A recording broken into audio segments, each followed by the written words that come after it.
9 பாடுவோம். களி கூறுவோம் கர்த்தர் நம் பட்சமே. கீதம் 9.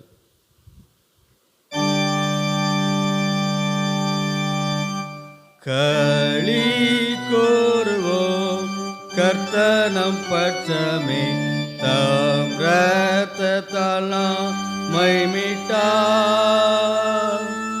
அவர் நமக்கு யாவிலும் எல்லாமே, பாவ பயம் நீக்குவார். கர்த்தர் நாம் பட்சம், கர்த்தர் நம்மோடு, கர்த்தர் சகாய, யார் அதிக்க வல்லோ, யார் யார் யார் யார் அதிக்க வல்லோர், யார் வல்லோ. தீட நடைவோம், தீமை மேற்கொள்ளுவோம், கர்த்தாவின் வல்ல கரத்தால். உண்மை பக்தியாய் நாடோறும் ஜீவிப்போம், அவரை விட கர்த்தர் நாம் பட்சம், கர்த்தர் நம்மோடு, கர்த்தர் சகாய, யார் அதிக்க வல்லோ, யார் யார் யார் யார் அதிக்க வல்லோர், யார் வல்லோ. வாக்கை நம்புவோம் உறுதி மொழியாய், கிறிஸ்துவில் ஆமென் என்று. பூமி ஒளிந்தோம் என்றும் உறுதியாய், நிலைக்கும் இது மெய்யே.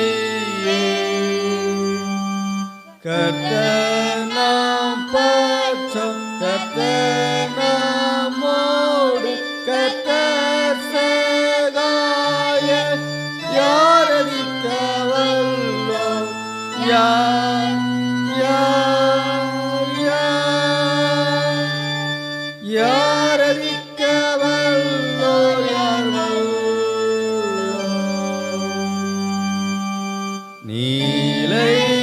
நீலைத்திருப்போம் கர்த்தரின் கட்டினில், அதால் நித்ய ஜீவனுண்டாம்.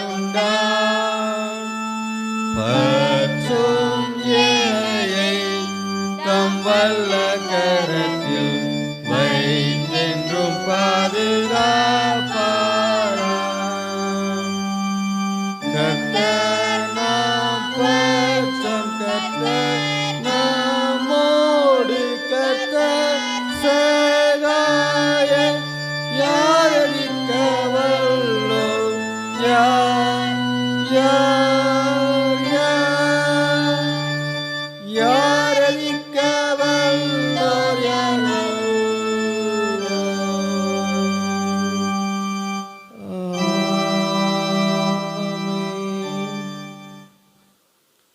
துன்மார்க்கன் தான் செய்த துன்மார்க்கத்தை விட்டு விலகி நியாயத்தை நீதியும் செய்வானேயாகில் அவன் தன் ஆத்மாவை பிழைக்க பண்ணுவான்.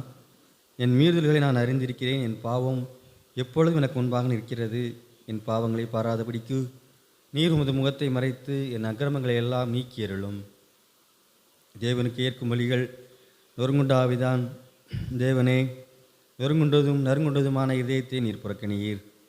உங்கள் வஸ்திரங்களை அல்ல, உங்கள் இதயங்களை கிழித்து உங்கள் தேவனாய கர்த்தரிடத்தில் திரும்புங்கள். அவர் இரக்கமும் மன உருக்கமும் நீடிய சாந்தமும் மிகுந்த கிருபையும் உள்ளவர். அவர் தீங்குக்கு மனஸ்தாபப்படுவதுமாய் இருக்கிறார். நான் எழுந்து என் தகப்பனிடத்துக்கு போய், தகப்பனே, பரத்துக்கு விரோதமாகவும் உமக்கும் பாவம் செய்தேன், இனிமேல் உடைய குமாரன் என்று சொல்லப்படுவதற்கு நான் பாத்திரனில்லை என்பேன். கர்த்தாவே, ஜீவனுள்ள ஒருவனும் உமக்கு முன்பாக நீதிமான் அல்லாததினாலே அடியனை நியாயந்திருக்க பிரவேசியாதையும். நமக்கு பாவமில்லை என்போமானால் நம்மை நாமே வஞ்சிக்கிறவர்களாக இருப்போம். சத்தியம் நமக்குள் இராது. நம்முடைய பாவங்களை நாம் அறிக்கையிட்டால் பாவங்களை நமக்கு மன்னித்து எல்லா அநியாயத்தையும் நீக்கி நம்மை சுத்திகரிப்பதற்கு கர்த்தர் உண்மையும் நீதியும் உள்ளவராயிருக்கிறார்.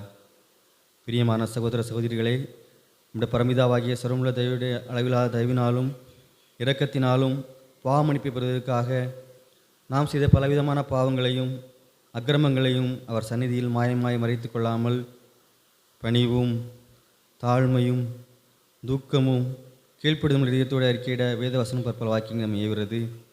நாம் எக்காலத்திலும் தேவனுக்கு முன்பாக நம்முடைய பாவங்களை மனத்தாழ்மையாக அறிக்கையிட வேண்டுவதுமன்றி அவருடைய திருக்கரங்களினாலே நாம் பெற்றுக்கொண்ட மேன்மையான உபகரணங்களுக்காக ஸ்தோத்திரம் செலுத்தவும், மிகவும் சிறந்த அவருடைய புகழை பிரஸ்தாபம் பண்ணவும், அவருடைய மகா பரிசுத்த வசனத்தை கேட்கவும், நம்முடைய சரீரத்துக்கும் ஆத்மாவுக்கும் தேவைகளுக்காக வேண்டிக் கொள்ளவும் நாம் கூடி வந்திருக்க தருணத்தில் பாவங்களை அறிக்கையிடுவது நம்ம விசேஷ கடமையாக இருக்கிறது. ஆகையால் இங்கே இருக்கிற நீங்கள் யாவரும் சுத்த இதயத்தோடும் தாழ்ந்த சுத்தத்தோடும் பரம கிருபாசன தண்டையில் என்னுடைய கூட சேர்ந்து நான் சொல்கிற பிரகாரம் சொல்ல உங்களை வேண்டிக் கொள்கிறேன். ஜெபம் செய்வோம். சர்வலும் எந்திருக்கும் பிதாவே, செத்த நாடுகளைப் போல நம்முடைய வழிகளை விட்டு வழி அலைந்து போனோம். இதயத்தின் யோசனைகளுக்கும் விருப்பங்களுக்கும் நீங்கி நடந்தோம். பரிசுத்தம் கற்பங்களுக்கு விரதமாக குற்றம் செய்தோம். செய்யத்தக்க வேலை செய்யாமல் செய்யத்தகாத வேலை செய்து வந்தோம். எங்கள் சுகமே இல்லை. ஆனாலும் ஆண்டவரே, இயேசு கிறிஸ்து மூலமாய் இந்த கிறிஸ்து வாக்குத்தின்படியே நிற்பாக்கின உற்சாக எங்களுக்கு இறங்கும். தப்பிதனை இறக்கி மேல் பொறுமையாயிரும். பிரார்த்தனைப்படி எங்களை சீர்படுத்தும்.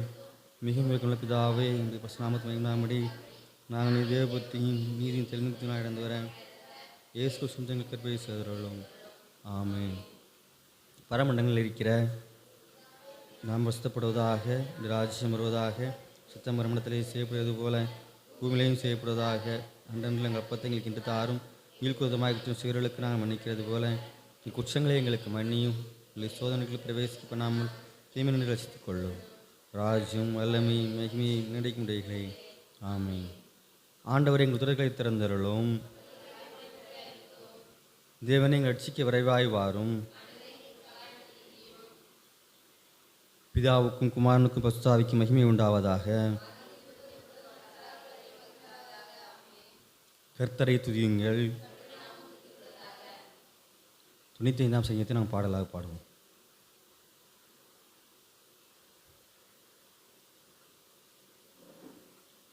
கர்த்தருக்கு எம்பிரமாய் பாடி நம்முடைய ரட்சணை கண்மலையை சங்கீர்த்தனம் பண்ண கடவோ வாருங்கள். துதித்தலுடைய சன்னதிக்கு முன்பாக வந்து சஞ்ஞாத்திற்கு பாடக் கடவோம். கர்த்தரே மகாதேவனும் எல்லா தேவர்களுக்கும் மகாராஜனும்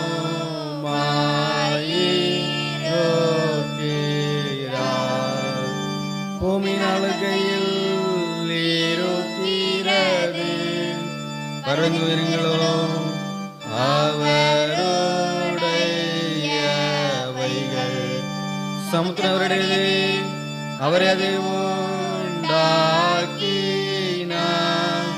வெட்டாந்தரையிலும் அவருடைய கரம்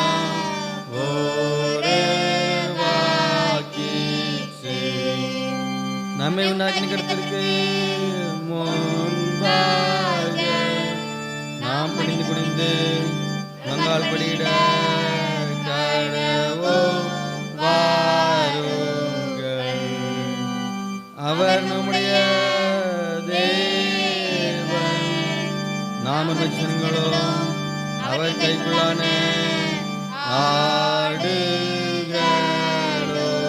மாமே. இந்த சத்தத்தை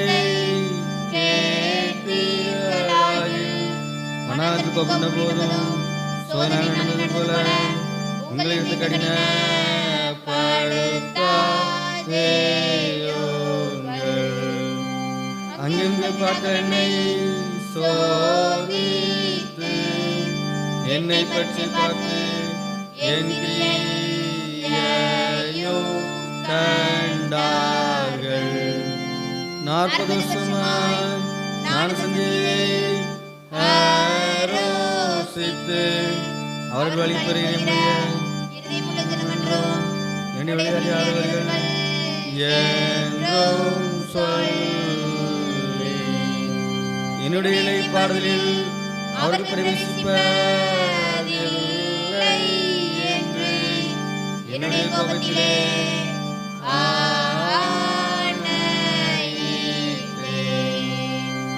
பிதாவுக்கும் குமாரனுக்கும் பரிசுத்த ஆவிக்கும் மகிமை உண்டாவதாக. ஆதியிலும் இப்பொழுதும் எப்பொழுதுமான சதாகாலங்களிலும் மகிமை உண்டாவதாக. ஆமென். மாறி மாறி வாசிக்கிற சங்கீதம் சங்கீதம் 127 127ஆம் சங்கீதத்தை நாம் மாறி மாறி வாசி.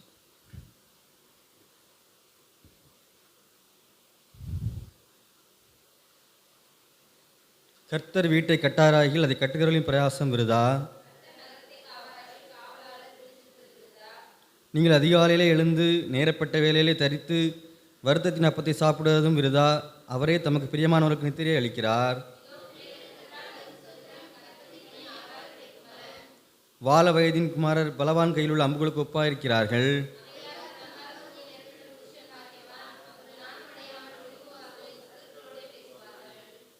பிதாவுக்கும் குமாரனுக்கும் பரிசுத்த ஆவிக்கும் மகிமை உண்டாவதாக. ஆதியிலும் இப்பொழுதும் எப்பொழுதுமான சதாகாலங்களிலும் மகிமை உண்டாவதாக. ஆமென். உட்கார்வோம். முதலாம் வேதபதி வாசிக்க கேட்போம்.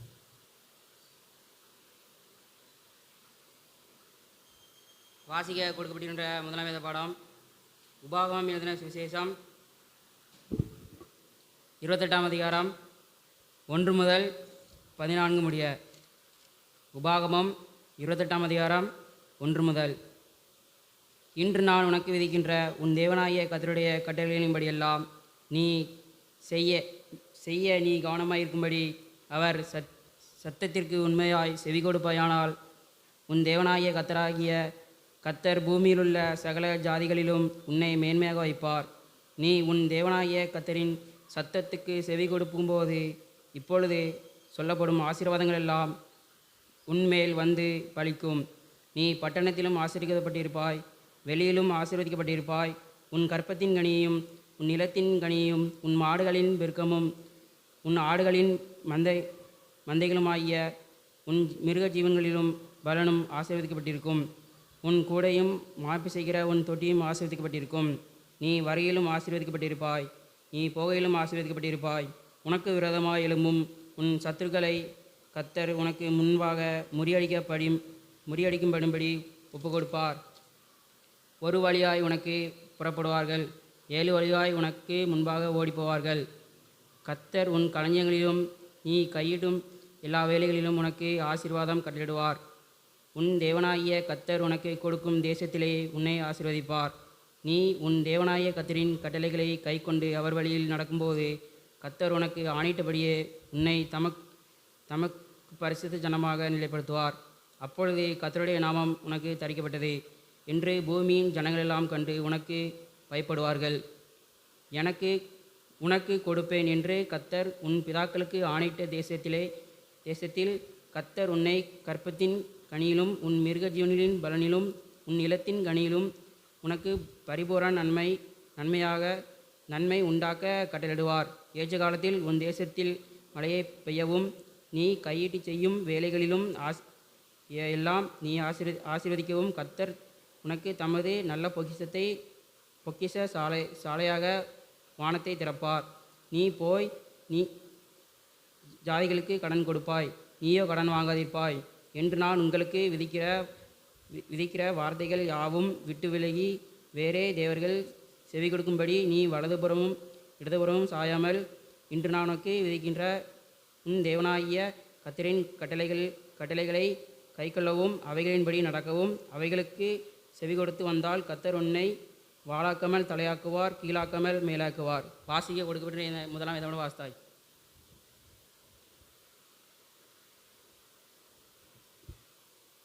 நாம் யாவும் எழுந்து நின்று தேவனையும் துதிக்கிறோம் என்று கேட்டு நாம் மாறி மாறி வாசிப்போம்.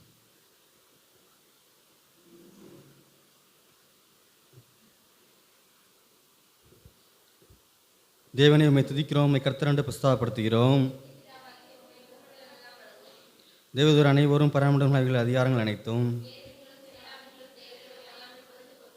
சேனைகள் தேவனாய கர்த்தரே, நீர் பரிசுத்தர் பரிசுத்தர் பரிசுத்தர்.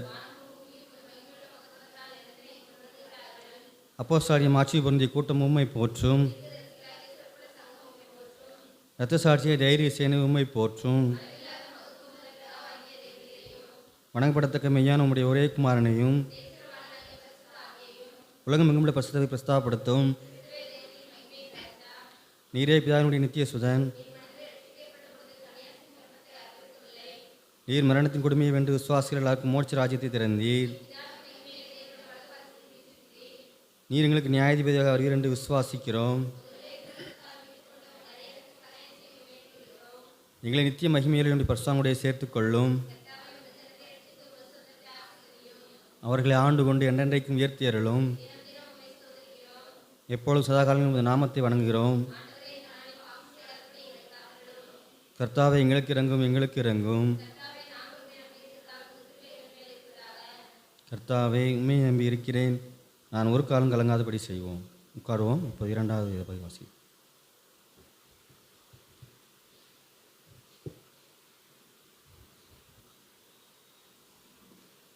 வாசிக்கும்படியாக கொடுக்கப்பட்ட இரண்டாம் வேத பாடம் மத்தேயு எழுதின சுவிசேஷம் 25ஆம் அதிகாரம் 14ஆம் வசனம் முதல் 30ஆம் வசனம் முடிய. மத்தேயு 25ஆம் அதிகாரம் 14ஆம் வசனம் முதல். அன்றியும் பரலோக ராஜ்யம் புறதேசத்துக்கு பிரயாணமாய் போகிற ஒரு மனுஷன் தன் ஊழியக்காரரை அழைத்து தன் ஆஸ்திகளை அவர்கள் வசமாய் ஒப்பு கொடுத்தது போல் இருக்கிறது. அவனவனுடைய திறமைக்கு தக்கதாக ஒருவனிடத்தில் 5 தாலந்தும் ஒருவனிடத்தில் 2 தாலந்தும் ஒருவனிடத்தில் 1 தாலந்துமாய் கொடுத்து உடனே பிரயாணப்பட்டு போனான். 5 தாலந்தை வாங்கினவன் போய் அவைகளை கொண்டு வியாபாரம் பண்ணி வேறு 5 தாலந்தை சம்பாதித்தான். அப்படியே 2 தாலந்தை வாங்கினவனும் வேறு 2 தாலந்தை சம்பாதித்தான். 1 தாலந்தை வாங்கினவனோ போய் நிலத்தை தோண்டி தன் எஜமானுடைய பணத்தை புதைத்து வைத்தான். வெகு காலமான பின்பு அந்த ஊழியக்காரனுடைய எஜமான் திரும்பி வந்து அவர்களிடத்தில் கணக்கு கேட்டான். அப்பொழுது 5 தாலந்தை வாங்கினவன் வேறு 5 தாலந்தை கொண்டு வந்து, ஆண்டவனே, 5 தாலந்தை என்னிடத்தில் ஒப்புவித்தீரே, அவைகளை கொண்டு இதோ வேறு 5 தாலந்தை சம்பாதித்தேன் என்றான். அவனுடைய எஜமான் அவனை நோக்கி, நல்லது, உத்தமமும் உண்மையுள்ள ஊழியக்காரனே, கொஞ்சத்திலே நீ உண்மையாய் இருந்தாய், அநேகத்தின் மேல் உன்னை அதிகாரியாக வைப்பேன், உன் எஜமானுடைய சந்தோஷத்திற்குள் பிரவேசி என்றான். 2 தாலந்தை வாங்கினவனும் வந்து, ஆண்டவனே, 2 தாலந்தை என்னிடத்தில் ஒப்புவித்தீரே, அவைகளை கொண்டு வேறு 2 தாலந்தை சம்பாதித்தேன் என்றான். அவனுடைய எஜமான் அவனை நோக்கி, நல்லது, உத்தமமும் உண்மையும் உள்ள ஊழியக்காரனே, கொஞ்சத்திலே நீ உண்மையாய் இருந்தாய், அநேகத்தின் மேல் உன்னை அதிகாரியாக வைப்பேன், உன் எஜமானுடைய சந்தோஷத்திற்குள் பிரவேசி என்றான். 1 தாலந்தை வாங்கினவன் வந்து, ஆண்டவனே, நீர் விதைக்காத இடத்தில் அறுக்கிறவரும் தெளிக்காத இடத்தில் சேர்க்கிறவருமான கடினமுள்ள மனுஷன் என்று அறிவேன். ஆகையால் நான் பயந்து போய் உமது தாளந்தை நிலத்தில் புதைத்து வைத்தேன். இதோ உம்முடையதை வாங்கிக் கொள்ளும் என்றான். அவனுடைய எஜமான் பிரதியுத்தரமாக, பொல்லாதவனும் சோம்பலுமான ஊழியக்காரனே, நான் விதைக்காத இடத்தில் அறுக்கிறவன் என்றும் தெளிக்காத இடத்தில் சேர்க்கிறவன் என்றும் அறிந்திருந்தாயே. அப்படியானால் நீ என் பணத்தை காசுக்காரர் வசத்தில் போட்டு வைக்க வேண்டியதாயிருந்தும், அப்பொழுதும் நான் வந்து என்னுடையதை வட்டியோடு வாங்கிக் கொள்வேனே என்று சொல்லி அவனிடத்தில் இருந்து தாளந்தை எடுத்து 10 தாளந்துள்ளவனுக்கு கொடுங்கள். உள்ளவன் எவனோ அவனுக்கு கொடுக்கப்படும், பரிபூரணமும் அடைவான். இல்லாதவனிடத்தில் நின்று உள்ளதும் எடுத்துக்கொள்ளப்படும். பிரயோஜனமற்ற ஊழியக்காரனாகிய இவனை புறமான இருளிலே தள்ளி போடுங்கள், அங்கே அழுகையும் பற்கடிப்பும் உண்டாயிருக்கும் என்றான். ஆமேன். வாசிக்கும்படியாக கொடுக்கப்பட்ட 2ஆம் வேத பாடம் வாசித்தாயிற்று.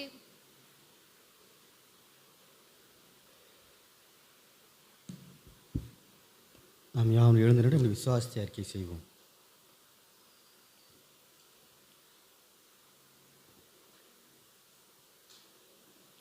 வானத்தையும் பூமியும் படைத்த சர்வமுள்ள பிதாவாகிய தேவனை விசுவாசிக்கிறேன். அவருடைய ஒரே குமாரனாகிய நம்ம நாதர் இயேசு கிறிஸ்துவை விசுவாசிக்கிறேன். அவர் பரிசுத்த ஆவினாலே கண்காணித்து புதைத்து பிறந்தார். பொந்து பிலாத்தின் காலத்தில் பாடுபட்டு சிலுவையில் அறைந்து மறித்து அடக்கப்பட்டு பாதாளத்தில் இறங்கினார். 3ஆம் நாள் மரித்தொழிந்து எழுந்தருளினார். பரமனிதிக்கு ஏறி சர்வமுள்ள பிதாவாகிய தேவனுள்ள ஆட்சி வீற்றிருக்கிறார். அவரிடத்தின் உயிரோர் மரித்தவை நியாயந்தீர்க்க வருவார். பரிசுத்த ஆவி விசுவாசிக்கிறேன். பொதுவாய்க்கு சபையும் பரிசுத்த ஐக்கியமும் பாவமன்னிப்பும் சரீரத்தலும் நித்திய ஜீவனோடு விசுவாசிக்கிறேன். ஆமென். கர்த்தர் உங்களோடு இருப்பாராக. ஜெபம் பண்ண கடவோம். கர்த்தாவே எங்களுக்கு இறங்கும், கர்த்தாவே எங்களுக்கு இறங்கும். பரமடங்கள் இருக்கிற நாம் பிரசித்தப்படுவதாக, உங்களுடைய ராஜ்யம் வருவதாக, சுத்த மரமணத்திலே செய்யப்படுவது போல பூமியிலையும் செய்யப்படுவதாக.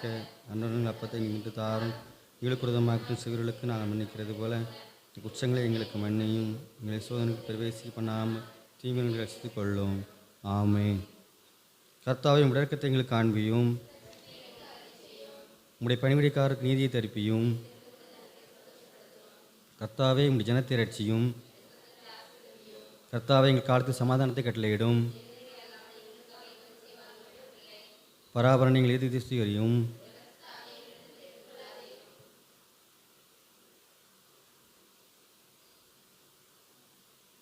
தொழில் முனைவோர் ஞாயிறு சுருக்க ஜெபம். அனைத்து ஆசிரியங்களுக்கும் ஊற்றும் உறைவிடமாயிருக்கும் அன்பின் ஆண்டவரை, நீர் தந்த தொழில், வியாபாரம் மற்றும் கைகளின் பிரயாசத்திற்காக நன்றி செலுத்துகிறோம். நாங்கள் கையிட்டு செய்யும் அனைத்து வகையான வேலைகளிலும் உம்முடைய கிருபை எந்நாளும் அருளப்படுவதற்காக உமக்கு ஸ்தோத்திரம். போட்டி பொறாமை நிறைந்த உலகத்தில் எங்கள் வேலைகளில் உண்மையோடும் உத்தமத்தோடும் பணியாற்றவும், சுறுசுறுப்பாய் செயலாற்றவும், அதன் மூலம் உம்முடைய திவ்ய மகத்துவத்தின் ஆசிகளை கண்டுணரவும் எங்களுக்கு அருள் புரிய வேண்டுமென்று உம்முடைய சிறுத்துதன் இயேசு கிறிஸ்துவின் வழியாய் வேண்டிக் கொள்கிறோம் எங்கள் பரமபிதாவே. சமாதானத்துக்காரன் ஏகசிந்தருமாய் தேவனே, உம்மை அறிவதே நித்திய ஜீவன், உம்மை சேவிப்பதே மெய்சிவாதீனம். தேவரி தஞ்சமாக கொண்டிருக்க முடியாதாகி நாங்கள் எந்த விரோதிகளின் வல்லமைக்கும் பயப்படாதிருக்கும்படியாக எங்கள் சத்துவர்கள் செய்கிற எல்லா பிரயங்கத்திலும் நின்று எங்கள் கர்த்தராகிய இயேசு கிறிஸ்துவின் வல்லமையினால் எங்களை காப்பாற்றியருளும்.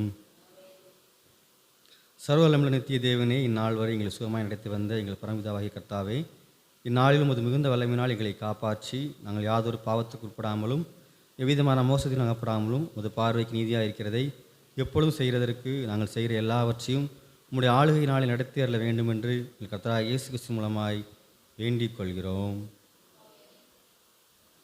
மகாதிசயங்களை செய்கிற சர்வவல்லமை நித்திய தேவனே, எங்கள் பேராயர் மேலும் ஆரையர் மேலும் சபை ஊழியர்கள் மேலும் ஆலய பணிவிடையாளர்கள் மேலும் அவர்கள் விசாரணை ஒப்பிக்கப்பட்ட எல்லா சபைகள் மேலும் ஆரோக்கியம் செய்ய கிருபையுள்ள ஆவியை அனுப்பி அவர்கள் உமக்கு உத்தம பிரியமுள்ளாய் நடக்கும்படி உமது ஆசிராமை பணி அவர்கள் மேல் ஓயாமல் பேசுதருளும். கர்த்தாவே, எங்கள் காரியகர்த்தரும் மத்தியஸ்வரமாகிய இயேசு கிறிஸ்துவுக்கு மகிமை உண்டாக இதை கட்டளையிட்டருளும். இத்தருணத்தில் ஒருமைப்பட்ட எங்கள் நோக்கி எங்கள் விண்ணப்பங்களை பொதுவான அனுப்பங்கள் செய்ய எங்கள் கிருபை அளித்த சர்வவல்லமை நித்திய தேவனே, 2 பேராவது 3 பேராவது என் நாமத்தினாலே கூடி வரும்போது அவர்கள் கேட்கிறவைகளை அழிச்சவன் என்று வாக்கு அளிக்கிறேன். கர்த்தாவே, உமது அடியராகிய எங்கள் வேண்டிய நன்மைகள் உண்டாக எங்கள் விருப்பங்களையும் வேண்டுதல்களையும் இப்பொழுதே நிறைவேற்றி இம்மையிலே உடைய சத்தியத்தை அறிகிற அறிவையும் மறுமையிலே நித்திய ஜீவனையும் எங்கள் கட்டளையிட்டருளும். உட்காருவோம்.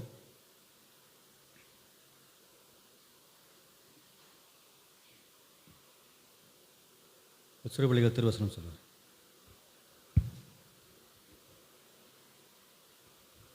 வியாபாரத்தில் ஆசீர்வாதம். கர்த்தர் உன் களஞ்சியங்களிலும் நீ கையிடும் எல்லா வேலையிலும் உனக்கு ஆசீர்வாதம் கட்டளையிடுவார்.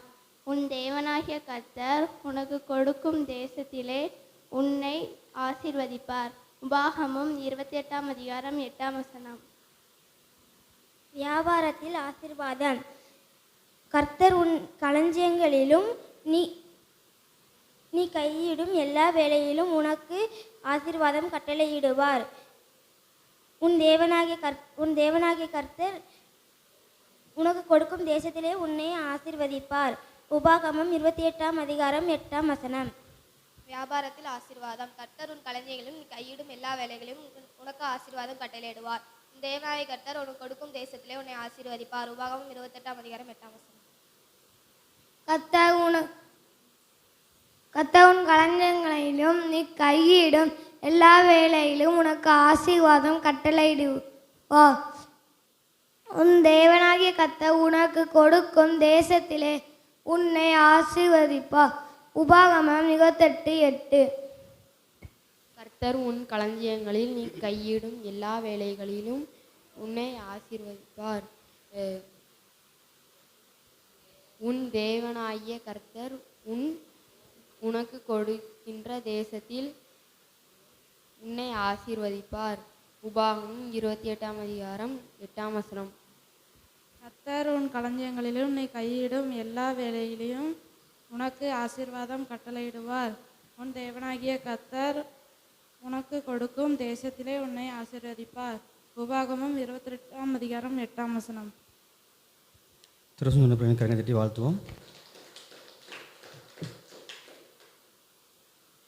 ஒரு சில அறிவிப்புகள். இன்றைய நாளிலும் மாலை 6 மணி முதல் 7 மணி வரை பாடல் குழு பயிற்சி வகுப்பு நடைபெறும். அந்த பாடக்குழு பயிற்சி வகுப்பிலே நீங்கள் பாடக்குழு உள்ள பிள்ளைகள் யாவரும் நீங்கள் தவறாமல் கலந்து கொள்ள உங்கள் அன்போடு கூட கேட்டுக்கொள்கிறேன். இன்று மாலை 6 மணி முதல் 7 மணி வரை இந்த பாடக்குழு பயிற்சி வகுப்பானது நடைபெறும் என்பதை உங்களுக்கு ஞாபகப்படுத்துகிறேன். கர்த்தர் வருகிற டிசம்பர் மாதம் 7ஆம் தேதி 5வது கிறிஸ்துமஸ் கீத ஆராதனை நம்முடைய வட்டார கிறிஸ்து ஆலயத்தில் வைத்து நம்முடைய ஆலய பாடகர் குழுவின் மூலமாக அந்த கீத ஆராதனை நடைபெற இருக்கிறது. நேரம் சரியாக மாலை 6:30 மணிக்கு ஆரம்பமாகும் என்பதை தெரிவித்துக் கொள்கிறேன். வருகிற 7ஆம் தேதி ஞாயிற்றுக்கிழமை மாலை 6:30 மணிக்கு இந்த கிறிஸ்துமஸ் கீத ஆராதனை நடைபெறும் என்பதை உங்களுக்கு ஞாபகப்படுத்துகிறேன். இதுக்கு தலைமை ஏற்கும்படியாக நம்முடைய சேகர குருவானவர் ஜேசுக்குட்டி தாளத்தை அவர் வருகை தர இருக்கிறார்கள். அதனால் நீங்கள் யாவரும் இதை கலந்து கொள்ள உங்கள் அன்போடு கூட கேட்டுக்கொள்கிறேன்.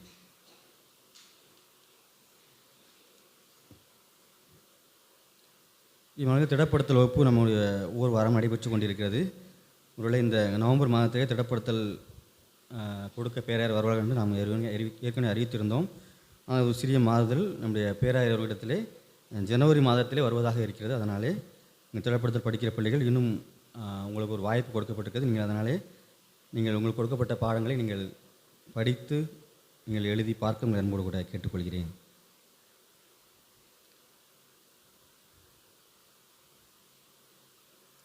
இப்பொழுது பரிசுகள் கொடுக்கப்படுது. சென்ற மாதம் வேதாகம தேர்வு எழுதினவர்களுக்கான பரிசுகள் இப்போது கொடுக்கப்படுகிறது.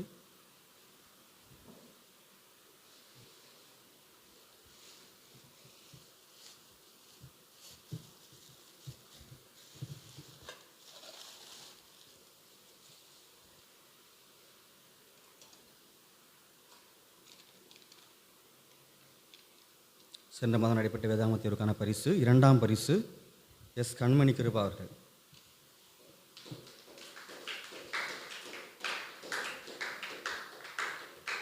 3ஆம் பரிசு 3 நபர்கள் எப்சிபா.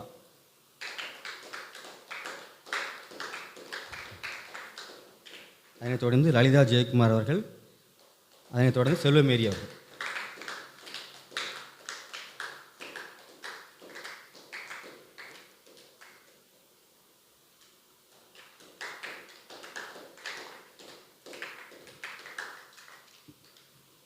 இந்த நாளிலும் இந்த ஆராதனை முடிந்தவுடனே சென்ற மாதத்திற்கான வேதாகம தேர்வு நடைபெறும் என்பதை ஞாபகப்படுத்துகிறேன். இங்கே வேதாகம தேர்விலே நீங்கள் உற்சாகமாக கலந்து கொள்ள அன்போடு கூட கேட்டுக்கிறேன். அதனால் இந்த ஆராதனை முடிந்தவுடனே நீங்கள் கலந்து கொள்ள அன்போடு கூட கேட்டுக்கொள்கிறேன். அதேபோல் நாம் சென்ற நாட்களிலே நம்முடைய சபையராக நாம் குடும்ப கூடுகை சென்றோம். அங்கு நடைபெற்ற சில விளையாட்டுகள் நாம் வைத்திருந்தோம். அதுக்கு அதிக பரிசுகள் இங்கே கொடுக்கப்பட்டது. ஒரு சில விளையாட்டுகளுக்கு நாம் பரிசு கொடுக்கவில்லை. அதற்கான பரிசுகளை நான் இப்போது கொடுக்கிறேன். நீங்கள் முன்பதாக வந்து பெற்றுக்கொள்ள உங்கள் அன்போடு கூட கேட்டுக்கொள்கிறேன்.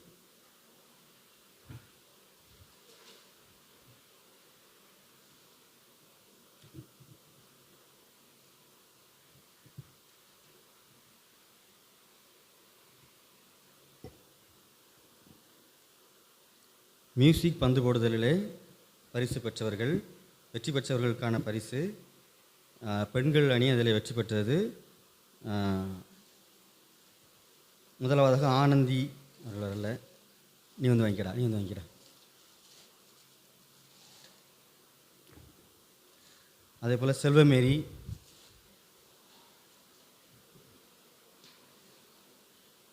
அதனைத் தொடர்ந்து நித்யா, அதனைத் தொடர்ந்து அனிதா. சந்திரன் வாங்க.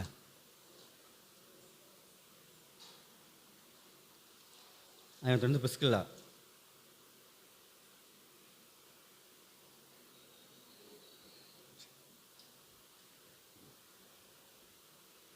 அதே போல் கேப் வைக்கிறது பின்னாடி வச்சு அதில் ஃபஸ்ட் ப்ரைஸ் வாங்கினவங்களுக்கு அதில் வெற்றி பெற்ற அணியானது வாலிப பெண்கள் அணி. அதில் கலந்து கொள்ளவர்களும் நீங்கள் முன்னதாக வந்து பரிசுகளை பெற்றுக்கொள்ள நம்மோடு கூட கேட்டுக்கொள்கிறேன். மெர்லின் ரூபா,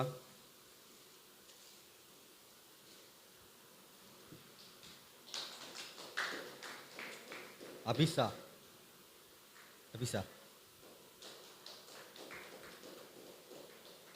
அஸ்மிதா, ரூபா கிறிஸ்டி வந்துருங்களா.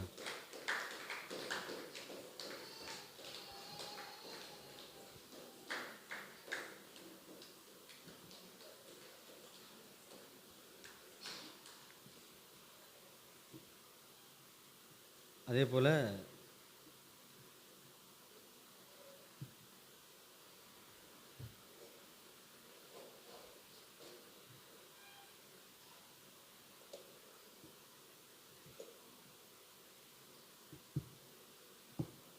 மியூசிக் பால், அதே போல் மியூசிக் பால், அது பாலை கடத்தி விளாண்டிங்களா, அதில் வந்து ஃபஸ்ட் ப்ரைஸ் நித்யா,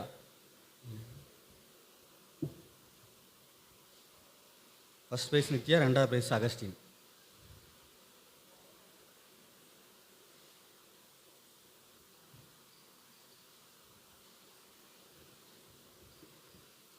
பிரியமானவர்களே, அந்த குடும்ப கொடுகை நாங்கள் சென்றபோது அங்கே ரொம்ப உற்சாகமாக அனைவரும் கலந்து கொண்டார்கள். அனைவருக்குமே ரொம்ப பிரயோஜனமாக இருந்தது. அதனால் நீங்கள் வருகிற வருடத்தில் இப்படிப்பட்டதான ஒரு கூடுகை வைக்கும்போது நீங்கள் யாவருமே குடும்பமாக கலந்து கொள்ள அன்போடு கூட கேட்டுக்கொள்கிறேன். அதற்கான வரவு செலவுகளை நான் வாசிக்கிறேன், கேட்டுக்கொள்ள அன்போடு கூட கேட்டுக்கொள்கிறேன்.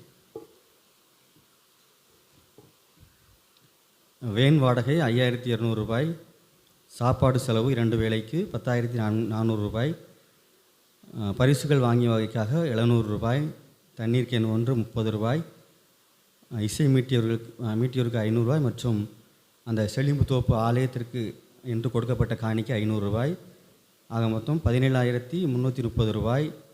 அதற்கான வரவு ஒவ்வொரு இடமும் 100 ரூபாய் வசூலிக்கப்பட்டது. 23 நபர்கள் கலந்து கொண்டார்கள். அதனால் 2,300 ரூபாய் போக மீது 15,030 ரூபாய் நம்முடைய எல்சிஎஃப்பில் வர வைக்கப்பட்டது என்பதை நான் தெரிவித்துக் கொள்கிறேன். இது நம்முடைய ஆலயத்திற்கான ஒரு குடும்பத்திற்கான ஒரு நிகழ்ச்சி. அதனால் நீங்கள் யாரும் வருகின்ற ஆண்டிலே இதை நீங்கள் கலந்து கொள்ள அன்போடு கூட கேட்டுக்கொள்கிறேன். அதேபோல் நம்முடைய பிரதிஷ்டை பண்டிகையின் வரவு செலவு சுருக்கமாக சென்ற நாட்களிலே நீங்கள் வாசிக்க கேட்டீர்கள். அதை இந்த நாளிலே நான் அதை முடித்துவிட்டு முழுவதுமாக சுருக்கமாகவே நான் அதை வாசிக்கிறேன் என்பதை உங்களுக்கு ஞாபகப்படுத்துகிறேன்.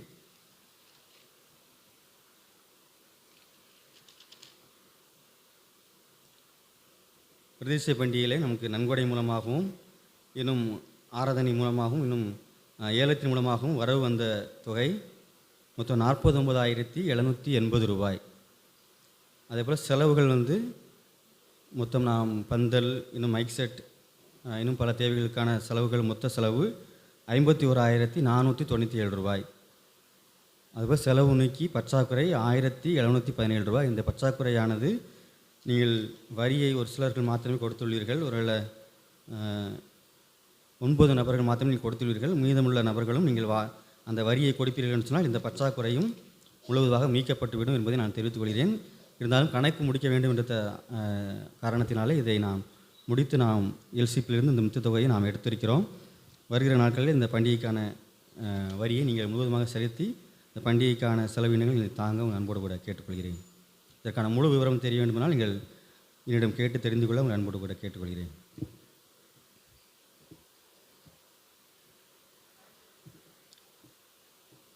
அதேபோல் பிரியமானவர்கள், நாம் நம்முடைய சிஎஸ் திருநெல்வேலி திருமணத்தின் நல்ல ஆலோசனை திருப்பணி மூலமாக சென்ற வருடத்திலே ஒரு கிறிஸ்துமஸ் கால வேதாகம தேர்வு ஒன்று நடைபெற்றது. அதை ஒரு வினாத்தாள் ரூ. 100 என்று சொல்லி நீங்கள் வாலிப பிள்ளைகள் எல்லாம் நீங்கள் இதை வாங்கி நீங்கள் நிரப்பி கொடுத்தீர்கள் என்று நான் எண்ணுகிறேன். அப்படி தானே? லலிதா ஆண்டி மூலமாக கொடுக்கப்பட்டு அது எழுதப்பட்டது. இந்த ஆண்டிலும் அதற்கான தேர்வு கொடுக்கப்பட்டுள்ளது. ஆனால் இந்த ஆண்டில் அதற்கான விலை ரூ. 50 நிர்ணயிக்கப்பட்டுள்ளது. அதனாலே என்னிடத்தில் ஒரு 9 கேள்வித்தாள்கள் உள்ளது. நீங்கள் ஆராதனை முடிந்தவுடனே நீங்கள் உற்சாகம் இதை பெற்றுக்கொள்ள உங்கள் அன்போடு கூட கேட்கிறேன். இந்த தொகையானது அந்த நல்ல ஆலோசனை திருப்பி மூலமாக நடைபெறுகிற அந்த ஆதரவற்றோர் இல்லத்துக்கு அந்த தொகையானது செலவிடப்படும் என்பதையும் உங்களுக்கு தெரியப்படுத்துகிறேன். அதனால் நீங்கள் இதை விருப்பமுள்ளவர்கள் வாங்கி பெற்றுக்கொண்டு வேதாகம தேர்வை எழுத உங்களை அன்போடு கூட கேட்டுக்கொள்கிறேன். அதேபோல் நம்முடைய ஆண்களுக்கு சுந்தரமாக நம்முடைய லெந்து காலத்தில் ஒரு வேதாகம தேர்வு நடைபெற்றது. கொஸ்டின் கொடுக்கப்பட்டு தேர்வு நடைபெற்று அதில் நம்முடைய சபையில் 2 பேர்கள் அதில் தேர்வு எழுதினார்கள். அதில் 2 பேர்களும் சிறப்பு பரிசு பெற்றார்கள். அவர்களை நான் அறிவிக்கிறேன். முன்பதாக வந்து நீங்கள் பெற்றுக்கொள்ள நம்மோடு கூட கேட்டுக்கொள்கிறேன்.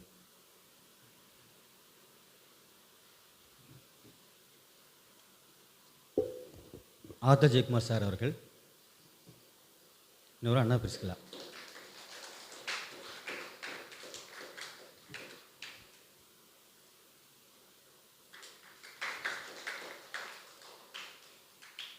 அதேபோல் ஏற்கனவே சென்ற வாரம் அறிவித்தபடி இந்த நாளிலும் ஆராதனை முடிந்தவுடனே அடைக்கலப்பட்டினம் ஆலயத்திலே தெற்கு பகுதியில் நடைபெறுகிற அந்த கட்டுமான பணிக்காக அந்த அடைக்கலப்பட்டினம் வாலிபர்கள் எல்லாரும் இணைந்து சிக்கன் பிரியாணி ஒன்று ஒழுங்கு செய்துள்ளார்கள். அதற்காக விலை ரூ. 150. அதில் இப்போது ஆராதனை முடிவு முன்பாக அது நம்முடைய கரத்திலே வந்து சேர்ந்துவிடும். அதனால் ஒரு 4 பேர் மட்டும் நீங்கள் பெயர் கொடுத்துள்ளீர்கள். இன்னும் கூட நீங்கள் விருப்பப்பட்டால் நீங்கள் பெற்றுக்கொள்ள நம்மளோட கிடைக்கும். 10 பார்சல் வரும். ஒரு 6 பார்சல் நீங்கள் 6 பார்சல் பெயர் கொடுத்துள்ளீங்க. இன்னும் தேவை ஏற்படும்னாலும் நீங்கள் சொன்னீங்கன்னா ஆராதனை முடிந்தவுடனே நீங்கள் தொடர்பு கொண்டீங்கன்னு சொன்னால் உங்களுக்கு இந்த சிக்கன் பிரியாணியானது கொடுக்கப்படும் என்பதையும் தெரிவித்துக் கொள்கிறேன். அந்த அடைக்கப்பட்ட ஆலயத்தில் நடைபெறுகிற அந்த கட்டுமான பணிக்காக இந்த தொகை செலவிடப்படுது என்பதையும் உங்களுக்கு ஞாபகப்படுத்துகிறேன். பிரியமானவர்களே, அதனால் நம்முடைய சபையை குறித்து ஒரு சில அறிவிப்புகள் நான் சொல்ல இருக்கிறேன். சென்ற வாரத்தில் நமக்கு அத்தியுத்து சபை பிரதிஷ்டை பண்டிகை இருந்து அதனால் நேரம் கிடைக்கவில்லை.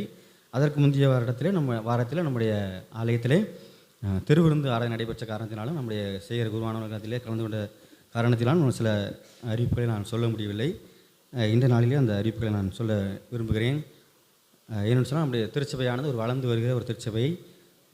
அநேகர் புதிதாக கூட நம்முடைய ஆலயத்தில் சேர்க்கப்படுகிறார்கள். ஆனாலும் நம்முடைய ஆலயத்துக்கு தேவைகள் அதிகம் உண்டு. தேவைகள் ஒவ்வொரு நாளும் சந்திக்கப்பட்டு வருகிறது. சென்ற நாட்களிலே நம்முடைய ஆலயத்துக்கென்று ஒரு 5 பேரலானது நம்முடைய ஆலயத்தில் உள்ள சபையில் உள்ள பாலராஜன் குடும்பத்தின் மூலமாக நமக்கு கொடுக்கப்பட்டது என்பதை உங்களுக்கு நான் ஏற்கனவே ஞாபகப்படுத்தினேன். அதை மறுபடியும் நான் தெரிவித்துக் கொள்கிறேன். ஒருவேளை நம்முடைய ஆலயத்திலே அநேக பொருட்கள் நம்முடைய ஆலய பயன்பாட்டுக்கென்று நாம் வாங்கி வைத்துள்ளோம். அதை நாம் சரியாக என்ன செய்ய வேண்டும், பயன்படுத்த வேண்டும். அநேக நேரங்களிலே அநேக நிகழ்ச்சிகள் நடைபெறும் போது நீங்கள் சில பொருட்களை நீங்கள் வீடுகளுக்கு எடுத்து செல்கிறீர்கள். ஆனால் அதை தயவாக நீங்கள் அதை சரியாக ஆலயத்திலே கொண்டு வந்து வைக்க உங்களை அன்போடு கூட கேட்டுக்கொள்கிறேன். அதை எல்லாமே நம்முடைய ஆலயத்திலே நம்முடைய பயன்பாட்டுக்கென்று வைக்கப்பட்டிருக்கிறது என்பதையும் நீங்கள் ஞாபகத்திலே கொண்டு அதை நீங்கள் சரியாக வைத்துக்கொள்ள உங்கள் அன்போடு கூட கேட்டுக்கொள்கிறேன். அதே போல் உங்கள் வீட்டுகளே சில விசேஷங்கள் நடக்கும்போது இதை பாத்திரங்களை நீங்கள் எடுக்க வேண்டும் என்று சொன்னால் நீங்கள் உங்கள் சபை அதாவது ஆலய பணிவிடையில் அணுகலாம், அல்லது சபை வழியில் அணுகலாம். ஆனாலும் நம்முடைய முடிந்தவரை அதை நீங்கள் தவிர்த்துக்கொள்ள நம்மளோடு கூட கேட்கலாம். உங்களுடைய வீட்டில் ரொம்ப சிறிய ஒரு நிகழ்ச்சி ஒரு ஜபக்கூட்டம் வைக்கிறீர்கள் என்று சொன்னால் அதற்கான தேவைகள் இருக்கும் என்று சொன்னால் நீங்கள் அதை பயன்படுத்திக் கொள்ளுங்கள். மற்றபடி பெரிய விசேஷங்கள் நீங்கள் வைப்பீர்கள் சொன்னால் நீங்கள் அதிலே நம்முடைய ஆலயத்திலே அதை எடுப்பதற்கு நீங்கள் முழுவதுமாக நீங்கள் தவிர்த்துக்கொள்ள உங்கள் அன்போடு கூட கேட்டுக்கொள்கிறேன். அது ஏன்னு சொன்னால் அது நம்முடைய எல்லாருக்குமான அது ஒரு பொருட்கள். அதனால் நீங்கள் ஒருவேளை அதை எடுத்து பயன்படுத்தலாம் என்று சொன்னாலும் நீங்கள் பெரியவர்களாக நீங்கள் பேசி அதை முடிவு செய்து நீங்கள் அதை பயன்படுத்திக் கொள்ள உங்கள் அன்போடு கூட கேட்டுக்கொள்கிறேன். அதனாலே நீங்கள் இதை மனதில் வைத்து நம்முடைய ஆலயத்தில் நீங்கள் செயல்பட உங்கள் அன்போடு கூட கேட்டுக்கொள்கிறேன். அதனாலே நம்முடைய ஆலயத்திலே சில காரியங்கள் நடைபெற்றது. அதை நான் உங்களுக்கு இந்த நாளில் ஞாபகப்படுத்துகிறேன். நம்முடைய ஆலயத்திற்கு முன்பாக உண்டியலானது வைக்கப்பட்டது. அந்த உண்டியலிலே நம்மிடத்தில் சில தவறுகள் உண்டு. அது சென்ற நாட்களிலே அந்த உண்டியலிலே போடப்பட்ட அந்த பூட்டு உடைந்த காரணத்தினாலே, அது பழுதடைந்த காரணத்தினாலே அதை நாம் மறுபடியும் புதிய பூட்டு வாங்கி அதை செலுத்த முடியாத ஒரு காரணம் நமக்கு இப்போ பண்டிகை வந்தனாலே பண்டிகைக்கு முன்பாக நாம் அதை அந்த இருக்க தொகையை எடுத்துவிட்டு நாம் புதிய பூட்டு வாங்கி கொள்ளலாம் என்று சொல்லி நாம் நினைத்திருந்தோம். ஆனால் அது தவிர்க்க முடியாத காரணத்தினால் அது அந்த பணங்கள் எல்லாம் யாராலோ அது எடுக்கப்பட்டு விட்டது என்பதையும் உங்களுக்கு ஞாபகப்படுத்துகிறேன். அது வருகிற அதற்கு முன்பதாக அந்த இடத்திலே பூட்டு வாங்கி போடப்பட்டது. இருந்தாலும் இதற்காக நீங்கள் ஜெபித்துக் கொள்ளுங்கள். இதை நாம் பெரிதுபடுத்தி ஒருவேளை நாம் இதை யாரிடத்தில் ஒருவேளை அரசாங்கத்துக்கு தெரியப்படுத்தணும்னு சொன்னால் இது ஒரு பெரிய பிரச்சனைக்கு வந்துவிடும் என்பதை நான் தெரிவித்துக் கொள்கிறேன். அதனாலே நாம் மன்னிப்பது நம்முடைய குணத்தை நாம் ஆண்டவர் நமக்கு கொடுத்திருக்கிற காரணத்தினாலே நாம் அப்படி செய்தவர்களை நாம் மன்னிப்போம். அவர்களுக்கான அந்த தவறுகளை அவர் செய்தவர்களுக்கு ஆண்டவர் மன்னித்து அவர்களுக்கு புதிய வாழ்வை கொடுப்பாராக. அந்த இடத்திலே நாம் புதிய பூட்டை வாங்கி போட்டுள்ளோம். அதேபோல் நம்முடைய ஆலயத்தில் கூட முன்பகுதியிலே பூட்டு போடப்பட்டுள்ளது. சில நாட்களில் காலையிலே பூட்டு திறக்கப்படும். அதேபோல் மாலை நேரத்தில் என்ன செய்யும் பூட்டப்படும். அது ஒழுங்கு காரணத்தினாலே நம்ம இதை ஒழுங்குரமாக செய்ய வேண்டும். நம்முடைய ஆலயத்தில் சில பொருட்கள் உள்ளது, சில காரங்கள் உள்ளது, அதெல்லாம் பாதுகாப்பு வைக்க வேண்டும் என்பது காரணத்தினாலே நம்முடைய ஆலயத்தை 9 நாம் பூட்டுவதே கிடையாது. ஆனால் இந்த சில நாட்களாக நாம் இரவு வேளையிலே 9 மணிக்கு பிறகுமாக அதை நினைச்சிடும் ஆலயத்தை பூட்டிட்டு காலையிலே நினைச்சிடும் திறந்து வச்சிடும். பகலில் நீங்கள் நினைச்சலாம் வந்து ஜெபிக்கலாம். ஆனாலும் ஒருவேளை நம்முடைய திருமண தேர்தல் நிமித்தமாக வெளியிடத்திலே நினைச்சது பூட்டு போடப்பட்டது. ஒருவேளை சென்ற வாரத்திலே அதை நான் ஆலய பணிவிடத்தில் நான் சொன்னேன்.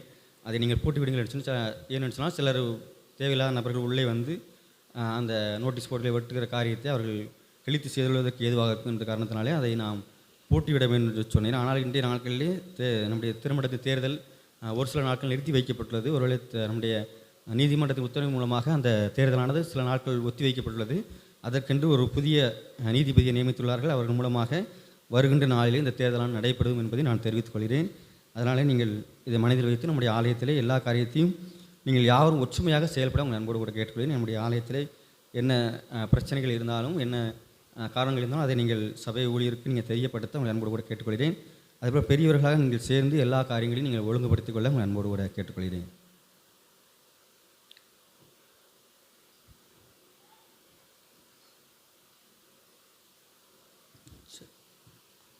நம்முடைய செய்திக்கு ஆயத்தமாக நாம் யாவரும் இருந்த வண்ணமாகவே கரங்களை தட்டி உற்சாகமாக கன்வன் சங்கீதத்திலே 137வது பாடலை நாம் பாடுவோம். கன்வன் சங்கீதங்கள் 137 உட்கார்ந்த வண்ணமாகவே நாம் கரங்களை தட்டி உற்சாகமாக பாடுவோம்.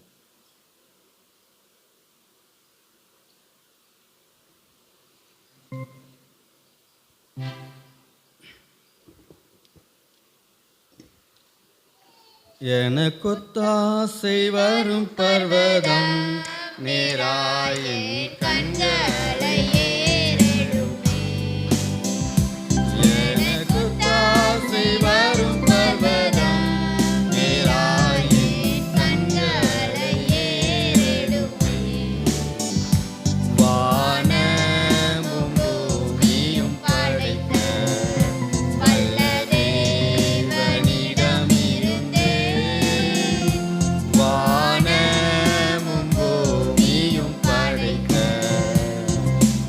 எண்ணுக்கடங்கா நன்மைகள் வருமே. என் கண்கள் ஏறெடுப்பே. எண்ணுக்கடங்கா நன்மைகள் வருமே. என் கண்கள் ஏறெடுப்பே. எனக்கொத்தாசை வரும் பர்வதம் நேராயின் கண்களை ஏறெடுப்பே. மலைகள் பெயர் நகர்ந்திடி நிலை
காப்பாரே இது முதலாய் போக்கையும் வரத்தையும் பத்திரமாக காப்பாரே இது முதலாய் எனக்குள் தாசை வருத்தவதம் நேராயன் கண்களை ஏறெடுப்பே.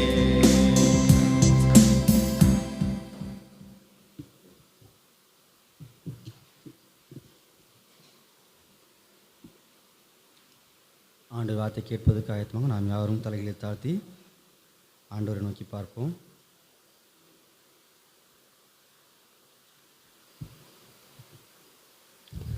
எங்கள் அன்பு நிறைந்த பரமபிதாவை நன்றியோடு துதிக்கிறோம். நீ தந்த அந்த ஓய்வு நாள் ஆராதனைக்காக நன்றி செலுத்துறோம் அப்பா. இந்த நாளிலும் உடைய வேத வசனங்களை நம்ம கற்றுக்கொள்ள இருக்கிறோம். இந்த வேதத்தில் உள்ள அதிசயங்களை பார்க்கும்படிக்கு இதயத்தின் கண்களை நீ திறந்தள்ள வேண்டுமாறு ஜெபிக்கிறோம் அப்பா. எங்கள் சிந்தனைகளை எல்லாம் ஒருமுகப்படுத்தி உடைய வசனத்துக்கு நேராக நாங்கள் திரும்பவும் ஆண்டவரை பேசுகிற அடியனை மறைத்து நீர் வெளிப்படும்படியாக ஜெபிக்கிறோம். பதவி வார்த்தைகளை பேசாதபடி உடைய சிலுவையின் நிழலுக்கு பின்பாக நான் ஒளிந்து கொள்ளவும் ஆண்டவரே உடைய வார்த்தையை மாத்திரம் நாங்கள் முன்னிறுத்தவும் எங்களுக்கு பலன் தர வேண்டும் என்று நாங்கள் ஜெபிக்கிறோம். உடைய கடத்தில் தாழ்த்தருகிறோம். மீட்பட்சமாக இயேசு கிறிஸ்துவினால் ஜெபிக்கிறோம். ஜீவனுள்ள நல்ல பிதாவே. அல்லேலூயா. எல்லாரும் உற்சாகமாக இருக்கீங்களா?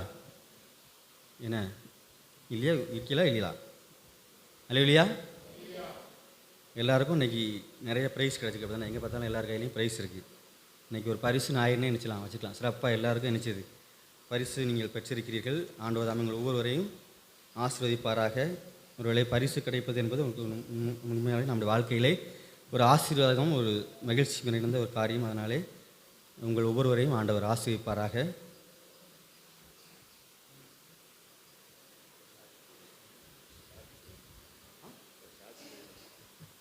சரி, செய்திக்கு முன்பதாக நம்முடைய சந்திரன் அண்ணனுக்கு ஒரு சாட்சி சொல்ல விரும்புகிறார்கள். அதை நாம் கேட்டுவிட்டு நாம் செய்திக்கு நேரம் கடந்து. நன்றி சொல்லாமல் இருக்கவே முடியாது, பல நன்மைகள் இயேசுவை பா. நன்றி நன்றி நன்றி என்று நன்றி அப்பாவும் பாட்டுடுவேன். அப்பா, நேற்றைய தினத்தில் எனது மகன் காலேஜில் கலையற்ற முன்னிலையில் ஒரு ஃபஸ்ட்டு ப்ரைஸ் வாங்கியிருக்கிறான். நாட்டு நடப்பை பற்றி பேசி அதற்காக கர்த்தருக்கு கோடி கோடி ஸ்தோத்திரம். அவருடைய பையன் அவருடைய கல்லூரியிலே முதல் பரிசு வாங்கினார்னு சொல்லி அவர் ஆண்டவர் நாமத்தை மகிமைப்படுத்தினார்கள். நம்மோடு கூட சேர்ந்து நாம் கூட நம்ம மகிமைப்படுத்தினோம். இன்றைய நாள் நம்முடைய திருச்சபையானது நம்மை சிந்திக்கும்படியாக அழைத்திருக்கிற வேத பகுதி உபாகமம் 28ஆம் அதிகாரம் 8ஆம் வசனம்.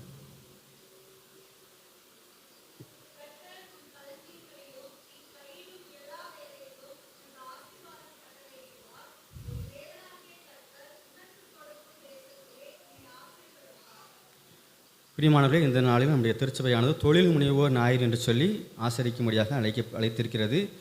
அதே போல் வியாபாரத்திலே நாம் எப்படி ஆசீர்வாதத்தை பெற்றுக்கொள்ள வேண்டும், அதேபோல் தனிப்பட்ட வாழ்க்கையிலே நாம் எப்படி ஆசீர்வாதத்தை ஆண்டவரிடத்திலிருந்து பெற்றுக்கொள்ள முடியும் என்பதை நாம் சுருக்கமாக ஒரு சில வேத வசனங்களை கொண்டு நாம் தியானிக்க இருக்கிறோம். அதற்கு முன்பதாக ஒரு வேடிக்கையான ஒரு கதையை உங்களிடத்திலே நான் சொல்லிவிட்டு நான் செய்திக்கு நேர கடன் சொல்லலாம் என்று நினைக்கிறேன். ஒரு இந்திய தேசத்திலே ஒரு நபர் மிகவும் திடீரென்று பணக்காரனாக மாறினாராம்.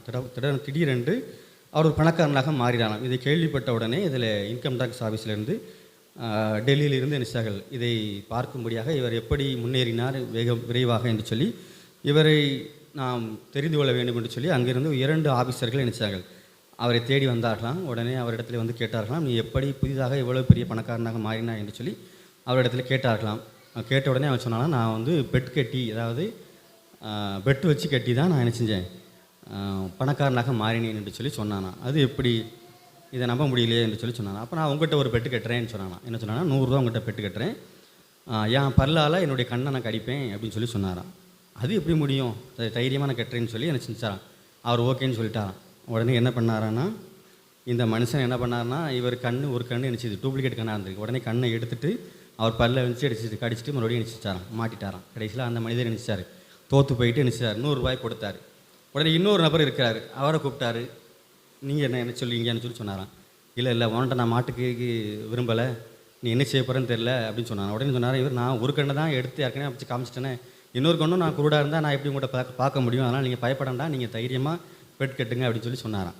உடனே இந்த அவன் சொன்னானா, இந்த கண்ணையும் நான் பல்லால் நான் கடிப்பேன்னு சொல்லி சொன்னானான். சொன்ன உடனே சரி ஓகே நான் இதுக்கு ஒத்துக்கிட்டேன்னு சொல்லி அவருக்கு பெட் கட்டிட்டாரான். உடனே அவன் என்ன பண்ணானா, அவன் பல் சட்டை கலத்தி நினச்சிட்டான், கண்ணை நினச்சிட்டான், கடிச்சிட்டான். உடனே இவங்க 2 பேரும் வந்தவங்கலாம் நினச்சிட்டாங்க இவன்ட்டு இவன் ஜெயிக்க முடியாது அப்படின்னு சொல்லி அந்த வந்த இடத்துக்கே நினச்சிட்டாங்க. டெல்லியை பார்த்து போயிட்டாங்க. அங்கே போயிட்டு பெரிய அதிகாரியை பார்த்த உடனே அவன் சொன்னாரா, நீ போய் என்ன பண்ணீங்க, அவனை விசாரிச்சு வந்தீங்களான்னு கேட்டோடனே அவன் சொன்னார், அவன்கிட்ட போய் விசாரித்தோம், கடைசியில் நாங்கள் தான் அவங்க கண்ணில் நினச்சிட்டோம், மாட்டிட்டோம், அவன் உண்மையாகவே நினச்சிச்சான், அவன் எங்கிட்ட இருந்து 200 நினச்சிட்டான் பறிச்சிட்டான்னு சொல்லி சொன்னான். உடனே நினச்சிட்டான் அந்த ஆஃபீஸர், நீங்கள் உடனே அவனை இங்கே கூட்டிகிட்டு வாங்க, நான் விசாரிக்க விதமாக விசாரிக்கன்னு சொல்லி நினச்சிட்டாரான் சொன்னாரான். உடனே அவங்க எல்லாம் 2 பேரும் நினச்சாங்க இது வேறு வழி இல்லை அப்படின்னு சொல்லி 2 பேரும் நினச்சாங்க. மறுபடியும் இங்கே வந்து அவனை கூட்டிக் கொண்டு நினச்சார்கள் அந்த பெரிய ஆஃபீஸருக்கு முன்பாக அவனை கொண்டு நிறுத்தினார்கள். நிறுத்தின உடனே அவர் சொன்னாராம், நீ எப்படிப்பா இந்த வேகமாக இப்படி முன்னேறின உன் வாழ்க்கையிலன்னு சொல்லி கேட்டாங்க. கேட்ட உடனே அவர் சொன்னாராம், நான் பெட் கட்டி தான் என்ன செஞ்சேன், நான் முன்னேறினேன் அப்படின்னு சொல்லி சொன்னாராம், நான் சம்பாதிச்சேன்னு சொல்லி சொன்னாராம். உடனே இதை நம்புவதற்கு அவர் ஆயத்தமாக இல்லை. உடனே என்ன சொன்னாராம், நம்ம ஆஃபீஸர் மொத்தம் எத்தனை பேர் இருக்கீங்கன்னு சொல்லி சொன்னாராம். உடனே அவன் சொன்னால் 30 பேர் நம்ம இருக்கிறோம் அப்படின்னு சொல்லி சொன்னாங்க. அப்போ ஒரு குறிப்பிட்ட இடத்துல வாங்க, நம்ம 30 பேரும் அவர் விசாரிப்போம், விசாரித்தா கண்டிப்பாக அவர் கண்டுபிடிச்சலான்னு சொல்லி சொன்னாங்க. உடனே அந்த குறிக்கப்பட்ட இடத்துக்கு அந்த இன்கம் டேக்ஸ் ஆஃபீஸில் வந்து ஒரு 30 அதிகாரிகள் அங்கே கூடியிருந்தார்கள். அவர்கள் மத்தியிலே அந்த பெரிய அதிகாரியும் நினைச்சார் அங்கே இருந்தார். அந்த இடத்துல அவர்கள் அழைக்கப்பட்டார். அந்த அழைக்கப்பட்ட நபர் உடனே என்ன செஞ்சார்னா, அவர்கிட்ட போய் கேட்குறாங்க, நீ எப்படிப்பா பணக்காரன் ஆனேன்னு சொல்லி சொன்னோடனே அவன் அதுவும் அங்கேயும் அதே தான் சொன்னான், நான் பெட் கட்டி தான் ஜெயிச்சேன்னு சொல்லி சொன்னானா. உடனே இவருக்கு ஒன்றும் விளங்கலை. இல்லை நான் ஒன்று ஏற்றுக்கிட முடியாதுன்னு சொல்லி சொன்னாரான். உடனே அந்த அதிகாரிகிட்ட நான் உங்கள்கிட்ட பெட் கட்டுறேன், இப்போ 100 ரூபா நான் ஜெயிச்சிட்டேன்னா நீங்கள் 100 ரூபா தரணும், நீங்கள் ஜெயிச்சினா நான் 100 ரூபா தரேன்னு சொல்லி சொன்னாரான். உடனே என்ன பெட் கட்ட போகிறேன்னு சொன்னாரான். உங்களுக்கு முதுகில் ஒரு மச்சம் இருக்குது அப்படின்னு சொல்லி சொன்னாரான். உடனே இவருக்கு ரொம்ப சந்தோஷம், ஏன்னா அவருக்கு தான் தெரியுமே முதுகில் மச்சம் இல்லை எனக்கு சொல்லி சொன்ன உடனே அவர் உற்சாகமாக நினச்சிச்சார், அதுக்கு ஒத்துக்கிட்டார். நான் அவன் பெட்டுக்கு ஒத்துக்கிட்டேன்னு சொல்லிட்டு உடனே சட்டை கலத்தி பின்னாடி காமிச்சாரான். அவர் கதவு முதுகில் நினச்சிலாம் மச்சம் இல்லையான்.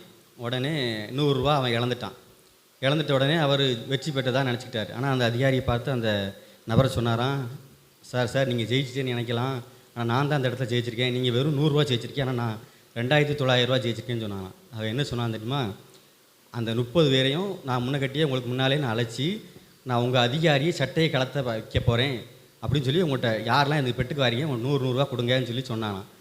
அதே மாதிரி அந்த 30 பேர் மத்தியிலே அந்த அதிகாரியோட சட்டையை நினச்சிச்சான், கலத்திட்டான். உண்மை தானே? கலத்தின உடனே அவன் நினச்சாங்க எல்லா பேரும் அவனுக்கு நினச்சது 100 ரூபா கொடுக்க வேண்டியதாகி போச்சு. புரிஞ்சிச்சா வழங்கலையே அவனுக்கு அந்த 30 பேர்ட்டையும் அதிகாரியை உங்களுக்கு முன்பதாக நான் சட்டையை கலத்த வைக்கேன்னு சொல்லி பெட் கட்டியிருக்கான் 100 ரூபா. அப்போ அதே மாதிரி அவர் சட்டையை நினச்சிச்சார், கலத்திட்டார், அப்படி தானே? அப்போ பெட்டில் அவன் தான் ஜெயிச்சிட்டான். அப்போ அவர் 100 ரூபா சம்பாதிச்சிருக்கா, இவன் நினச்சிட்டான் 2900 ரூபா சம்பாதிச்சான். ஒருவேளை இது ஒரு வேடிக்கையான கரையாக இருந்தாலும் ஒருவேளை இந்த உலகத்திலே அநேகர் வித்தியாசமாக நினச்சாங்க சம்பாதிக்கிறதுக்கு பல வழிகள் உண்டு. நேர்மையாக சம்பாதிக்கலாம், தவறான வழியிலும் சம்பாதிக்கலாம். ஆனாலும் வித்தியாசமாக நினச்சாங்க சம்பாதிக்கிறதுக்கு நிறைய வழிகள் இருக்குது, அதை வைக்கொண்டு வாழ்க்கையிலே முன்னேறுகிறதை நாம் பார்த்துருக்கிறோம். ஆனாலும் ஆண்டவராக இயேசு கிறிஸ்து சொல்கிறார், கர்த்தர் உன் களஞ்சியங்களில் கையிடும் எல்லா வேலையும் உனக்கு ஆசீர்வாதம் கட்டளையிடுவார் என்று சொல்லி இந்த வேத வசனத்தை பார்க்கலாம். எப்படி ஆசீர்வாதத்தை நாம் பெற்றுக்கொள்ள முடியும் என்று சொன்னால், அதற்கு முன்பதாக அந்த அதிகாரத்தில் 1வது வசனத்தை நீங்கள் பார்க்கலாம். 1வது வசனத்தை ஒருத்தர் வாசிங்க.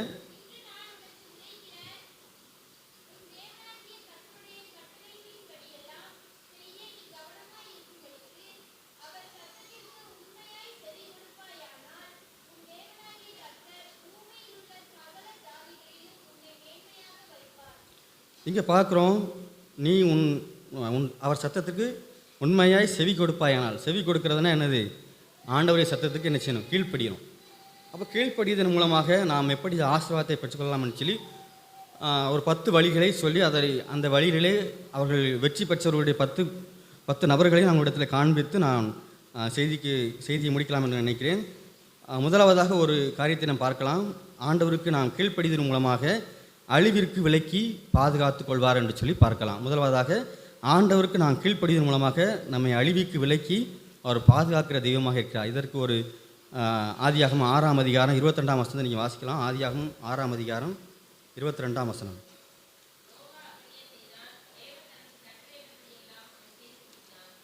இங்கே ஒரு மனிதனை பார்க்கணும், நோவா. அவன் ஆண்டவருக்கு நினைச்சுதான் கீழ்ப்படிந்தான். நீ ஒரு பேழையை செய் என்று சொல்லி சொன்ன உடனே ஆண்டவர் சத்தத்துக்கு நினைச்சுதான் கீழ்ப்படிந்தான். கீழ்ப்படிந்த நிமித்தமாக அவனும் அவனோடு கூட அவனுடைய குடும்பமும் என்ன செய்தது, அழிவுக்கும் விலக்கி பாதுகாக்கப்பட்டது. அங்கு இருந்த உலகத்தில் இருந்த அனைத்து மக்களும் என்ன செய்தார்கள், அழித்து போடப்பட்டார்கள். ஆனாலும் நோவாவின் குடும்பம் மாத்திரம் என்ன செய்து அவன் அழிக்கப்படாமல் அழிவுக்கு விலக்கி பாதுகாத்துக் கொள்ளதுன்னு சொல்லி இதே வார்த்தையை நான் 1 பேதுரு 3ஆம் அதிகாரம் 20ஆம் வசனத்தில் நீங்கள் பார்க்கலாம். 1 பேதுரு 3ஆம் அதிகாரம் 20ஆம் வசனத்தில் நீங்கள் பார்க்கலாம்.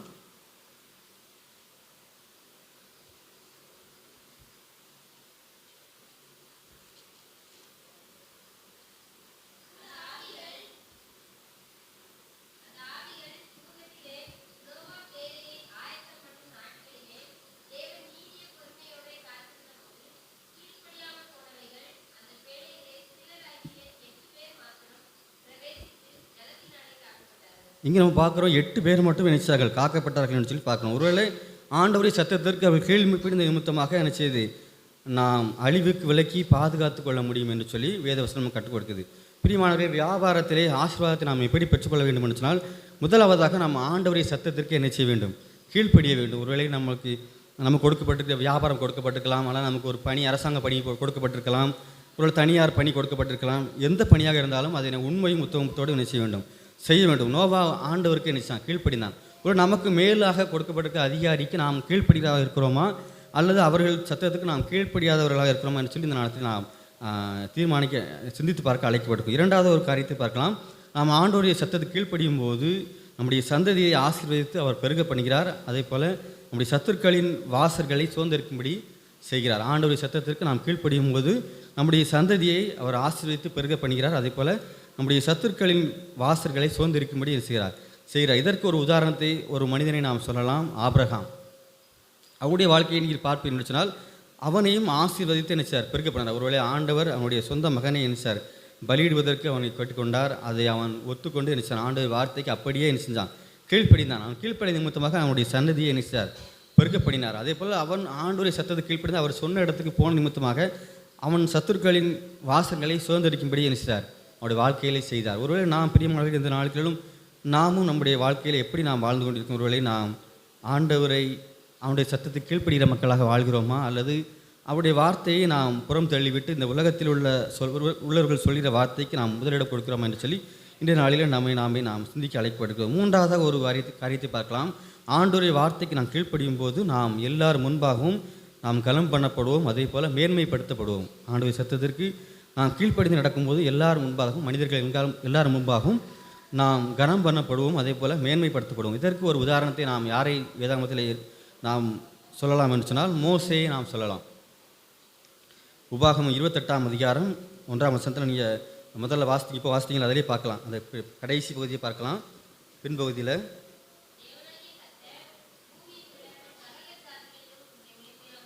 உன் தேவனாய் கர்த்தர் உன்னை பூமியில் சகல சாதிகளிலும் உன்னை மேன்மையாக வைப்பார். எப்போது வைப்பார்? ஆண்டவருடைய சத்தத்திற்கு நாம் கீழ்ப்படிந்து அவருடைய கற்பனைகளை நாம் கை கொள்ளும்போது நினைச்சுவார், நம்மை எல்லார் ஜனத்திற்கு முன்பாக, அந்த பூமியில் எல்லா ஜனத்துக்கு முன்பாக நம்ம நினைச்சுவார், மேன்மையாக வைப்பார்.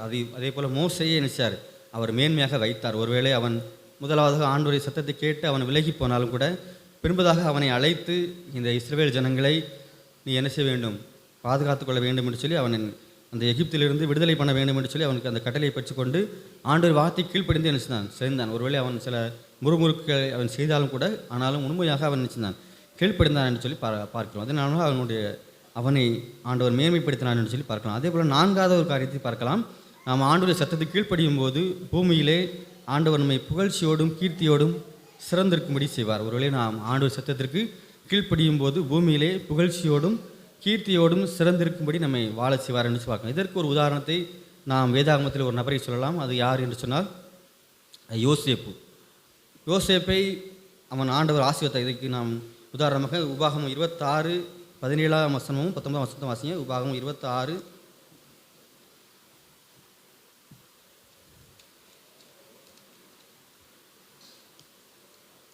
உபாகமம் 26 17ஆம் வசனம் 19ஆம் வசனம்.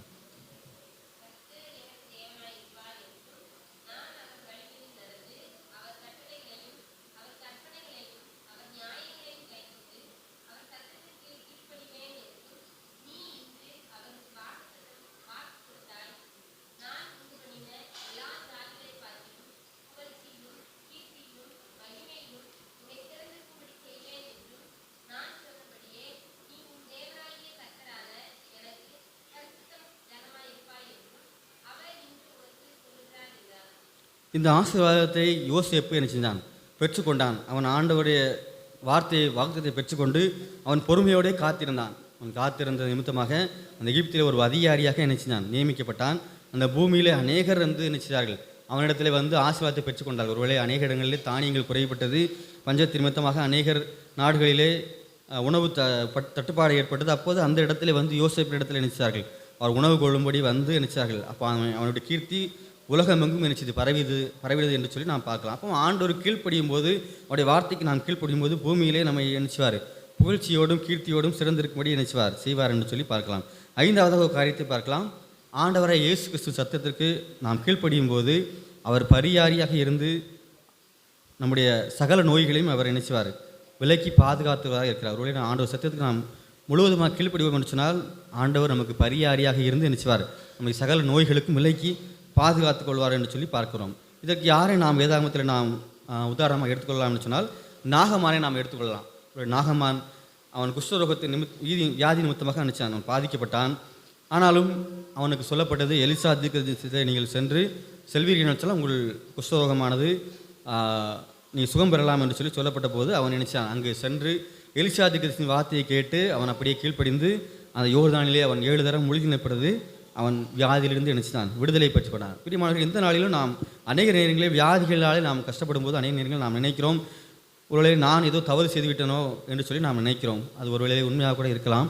ஆனாலும் ஆண்டவருடைய சத்தத்தை கீழ்ப்படிந்து நாம் நடப்போம் என்று சொன்னால் நம்முடைய வாழ்க்கையிலே நோயோ வியாதிகளுக்கு நாம் என்ன செய்ய வேண்டும்? விலகி பாதுகாத்துக் கொள்ளலாம் என்று சொல்லி ஆண்டவருடைய வேதம் நமக்கு என்ன செய்து கற்றுக் கொடுக்கிறது. ஆறாவதாக ஒரு காரியத்தை பார்க்கலாம்.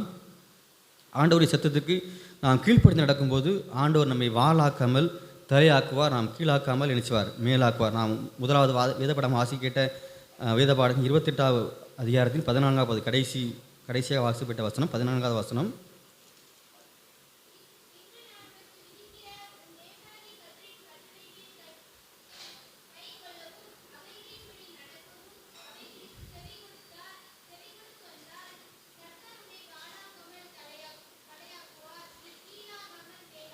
இங்கே நம்ம பார்க்குறோம், ஆண்டவர் சத்தத்திற்கு நம்ம கீழ்ப்படுவோம் என்று சொன்னால் ஆண்டவர் நம்மை வாளாக்காமல் தலையாக்குவார், கீழாக்காமல் நினைச்சுவார் மேலாக்குவார். ஒருவேளை நம்முடைய வாழ்க்கையிலே குறைவு காணப்படும் போது ஒருவேளை நம்ம சிந்தித்து பார்க்கணும், ஒருவேளை நான் ஆண்டவர் சத்தத்துக்கு நான் கீழ்ப்படுகிறேன்னா, நான் உண்மையாக தான் நடக்கிறேன் என்று சொல்லி நம்மை சிந்தித்து பார்ப்போம் என்று சொன்னால் உண்மையிலே நம்மை நினைச்சுவார்.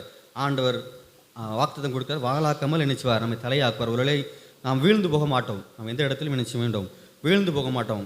அதை இதற்கு நாம் உதாரணமாக யாரை எடுத்துக்கொள்ளலாம் என்று சொன்னால் வேதத்தில் யாரை எடுத்துக்கொள்ளலாம்? தாவீதை நினைச்சலாம், நம்ம எடுத்துக்கொள்ளலாம்.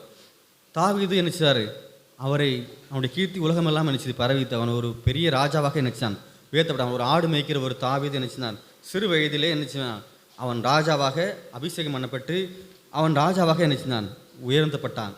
பிரியமானவர்களே, நாம் ஆண்டவர் கீழ்ப்படிந்து அவருடைய வார்த்தை எப்படி நடப்போம் என்று சொன்னால் நம்மை உயர்த்துவதற்கு ஆண்டவர் நினைச்சார், வல்லவராகவே நினைச்சார் இருக்கிறார். அதனால நாம் ஆண்டவருடைய சத்தத்தை கீழ்ப்படிந்து நடக்க ஆண்டவர் நம்மை அழைக்கிறார். ஏழாவதாக ஒரு காரியத்தை பார்க்கலாம். ஆண்டவருடைய சத்தத்துக்கு நாம் கீழ்ப்படிந்து நடப்போம் என்று சொன்னால் சத்துருக்களின் கைகளில் நின்று நம்மை பாதுகாத்து நம்முடைய எல்லைகளை நினைச்சுவார், பலப்படுத்துவார். சத்துருக்களுக்கு முன்பாக அவர்கள் கைகளில் நம்மை பாதுகாத்து நம்முடைய எல்லையை நினைச்சுவார், பலப்படுத்துவார். 2 நாளாகமும் 11ஆம் அதிகாரம் 4ஆம் வசனம் முதல் 12ஆம் வசனம் முதல் வாசிக்கலாம். 2 நாளாகமும் 11ஆம் அதிகாரம்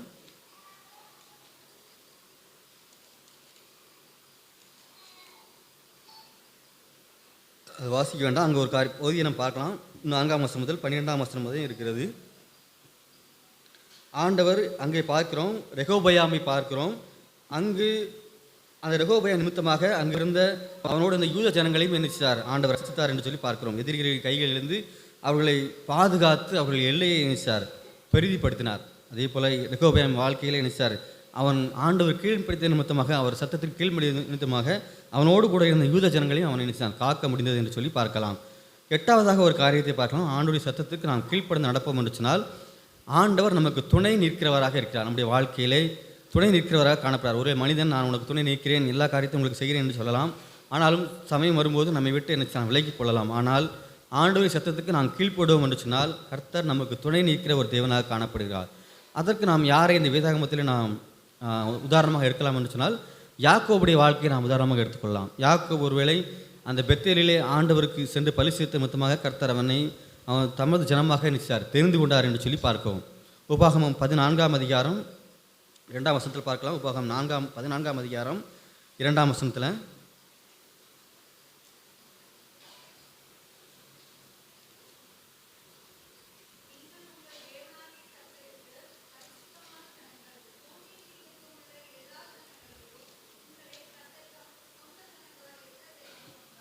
இங்கே பார்க்குறோம், ஆண்டவர் அவங்களை சொந்த ஜனமாக நினைச்சார் தெரிந்து கொண்டார் என்று சொல்லி ஆண்டவர் சொல்கிறார். ஒருவேளை ஆண்டவர் சத்தத்திற்கு நான் கீழ்ப்படிவோம் என்று சொன்னால் ஆண்டவர் நமக்கு நினைச்சார் துணை நிற்கிற தேவனாக நினைச்சார் காணப்படுகிறார். நமக்கு துணை இல்லை என்று சொல்லி நாம் இயங்கும்போது ஆண்டவர் சத்தத்துக்கு நான் கீழ்ப்படுவோம் என்று சொன்னால் அவர் நமக்கு துணை நிற்கிற தேவனாக நினைச்சார் காணப்படுவார். ஒன்பதாக ஒரு காரியத்தை பார்க்கலாம். ஆண்டவர் சத்தத்துக்கு நான் கீழ்ப்படியும் போது கர்த்தர் நமக்கு நன்மை உண்டாக செய்கிறார். ஒருவேளை நம்முடைய வாழ்க்கையிலே நன்மை குறைவாக காணப்படும் என்று சொன்னால் ஆண்டவர் சத்தத்துக்கு நான் கீழ்ப்படுவோம் என்று சொன்னால் கர்த்தர் நமக்கு நன்மை உண்டாக செய்கிறார். இதற்கு நாம் யாரை உதாரணமாக வேதத்தில் எடுத்துக்கொள்ளலாம் சொன்னால் பழைய ஏற்பாட்டிலே தானியேலை என்ன செய்யலாம் நம்ம உதாரணமாக எடுத்துக்கொள்ளலாம்.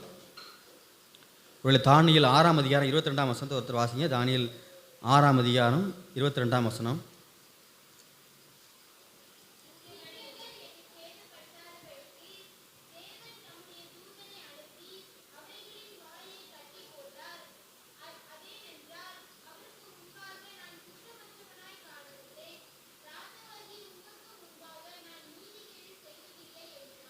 இங்கே பார்க்கணும், தானியேலின் வாழ்க்கை மிகுந்த ஒரு சாட்சி நிறைந்த வாழ்க்கையாக காணப்படுது. ஆண்டவர் சன்னிதானத்திலே அவர் 3 வேளை என்ன செய்தான், இடைவிடாமல் ஜெபம் செய்தான் என்று சொல்லி பார்க்கலாம். அவன் எந்த காரியம் வந்தாலும் ஆஜாவிடத்திலிருந்து உத்தரவு வந்தால் கூட என்ன செய்ய வேண்டிய, நான் ஆண்டவரை மறுதளிக்க மாட்டேன், அவருடைய சத்தத்துக்கு கீழ்ப்படிந்து என்ன செய்வேன், நான் எப்போதும் செய்தது போல் நான் 3 வேளையும் என்ன செய்வேன், ஆண்டவரை நோக்கி பார்ப்பேன், அவருடைய சன்னிதானத்தை வந்து நான் ஜெபிப்பேன் என்று சொல்லி அவன் தன் வாழ்க்கையை ஒப்பு கொடுத்தான். ஒருவேளை அவனை கொல்லலாம் என்று சொல்லி அவன் கை தேடினார்கள். ஆனாலும் அவர் தீமை செய்ய வேண்டும் என்று அநேகர் அவனை நினைச்சார்கள், நெருக்கினார்கள். ராஜாவிடத்திலே உத்தரவு பெற்றுக்கொண்டு நினைச்சார்கள், அவர்கள் சிங்கக்கவிலே அவனை போட்டார்கள். ஆனாலும் அந்த தீமையான காரியத்தை அவனை ஆண்டவர் நினைச்சார், நன்மையாக அவனுக்கு மாற்றி கொடுத்தார். இவன் ஆண்டவர் சத்தத்தை கீழ்ப்படுத்தி மொத்தமாக ஆண்டவரின் இடத்துல அவன் நினைச்சான், நன்மை பெற்றுக்கொண்டான். ஒருவேளை தீமை செய்ய அவன் நினைத்தால் கூட அந்த தீமையிலே ஆண்டவர் நினைச்சார், நன்மையாக முடிவு பண்ணினார் சொல்லி பார்க்கலாம். அப்போ ஆண்டவர் சத்தத்துக்கு நான் கீழ்ப்படியும் போது நம்முடைய வாழ்க்கையிலே ஆண்டவர் நன்மை செய்கிறவராக நினைச்சார் காணப்படுகிறார். இறுதியாக 10ஆவதாக ஒரு காரியத்தை பார்க்கலாம். ஆண்டவருடைய சத்தத்துக்கு நாம் கீழ்ப்படிந்து நடப்போம் என்று சொன்னால் நம்மை அதிசயங்களை காண செய்கிறார். ஆண்டவர் சத்தத்துக்கு நாம் கீழ்ப்படிந்து நடப்போம் என்று சொன்னால் நம்மை அதிசயங்களை என்ன செய்கிறார், காண செய்கிறார். ஒருவேளை இதற்கு யாரை நாம் வேதாகமத்திலே கூறலாம் என்று சொன்னால் புதிய பாட்டிலே ஒரு நபரை நாம் கூறலாம். புதிய பாட்டில் நடந்த ஒரு சம்பவத்தை நாம் கூறலாம். முதலாவதாக புதிய பாட்டிலே ஆண்டவரோடு இருந்த அவருடைய சீசன் பேதுருவை என்ன செய்தால் நாம் எடுத்துக்கொள்ளலாம். லூக்கா எழுதின சுவிசேஷம் 5ஆம் அதிகாரம் 5-6 வசனத்தை நீங்கள் வாசிக்கலாம். லூக்கா எழுதின சுவிசேஷம் 5ஆம் அதிகாரம் 5ஆம் வசனம் மற்றும் 6ஆம் வசனத்தை வாசிங்க.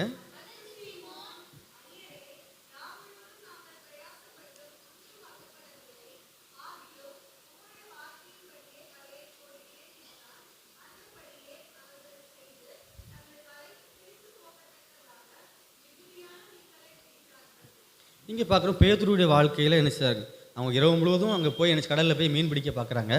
ஆனாலும் அவங்களுக்கு என்ன செய்யலை, மீன் அகப்படலை. அப்போ ஆண்டவர் சொல்கிறாரு, நீ வலையை போடுன்னு சொல்லி சொல்லும்போது ஆண்டோடைய வார்த்தைக்கு என்ன செய்தான், கீழ்ப்படுகிறான். ஒருவேளை அவன் சொல்லியிருக்கலாம், பதில் சொல்லியிருக்கலாம், ஆண்டவரே நாங்கள் வந்து இந்த மீன் தொழிலை நாங்கள் பல வருஷமாக செஞ்சுக்கிட்டு இருக்கோம், எங்களால் முடியாத ஒன்றும் நாங்கள் நைட்டு பூரா பிரயாசப்பட்டோம், நீங்கள் சொல்லி எப்படியா அப்படின்னு சொல்லி அவன் நினச்சான், சொல்லியிருக்கலாம், பதில் சொல்லியிருக்கலாம். ஆனால் அவன் அப்படியே ஆண்டவர் சத்தத்துக்கு நினச்சான். கீழ்ப்படிந்த நிமித்தமாக அவன் பெரிய அதிசயங்கள் கண்டான். ஒருவேளை அவன் இரவு முழுவதும் பிரயாசப்பட்டு ஒன்றும் அகப்படலை. ஆனால் ஆண்டவர் சத்தத்தை அவன் கீழ்ப்படிந்து அவன் நடந்தபோது அவன் மிகுந்தியாக நினச்சான், வலை கிழிந்து போகத்தக்கதாக அந்த மீன்களை நினைச்சான், பெற்றுக்கொண்டான் என்று சொல்லி பார்க்கலாம். அப்போ ஆண்டோடைய வார்த்தைக்கு நான் கீழ்ப்படிவோம் என்று சொன்னால் அவர் நம்மை அதிசயங்களை என்ன செய்வார், காண செய்வார். பிரியமானவர்கள், நாம் வியாபாரத்தில் அநேக நேரங்களிலே வியாபாரம் சரியாக நடைபெறாமல் இருக்கலாம், நம்ம செய்கிற தொழிலிலே ஆசீர்வாதம் குறைவாக காணப்படலாம். அது எதாக இருந்தாலும் ஆண்டோடைய சத்தத்துக்கு நாம் கீழ்ப்படுவோம் என்று சொன்னால் நமக்கு சொல்லப்பட்ட வார்த்தையிலே நாம் எல்லா அதிசயங்களையும் நம்ம வாழ்க்கையில் என்ன செய்யலாம், பெற்றுக்கொள்ளலாம்.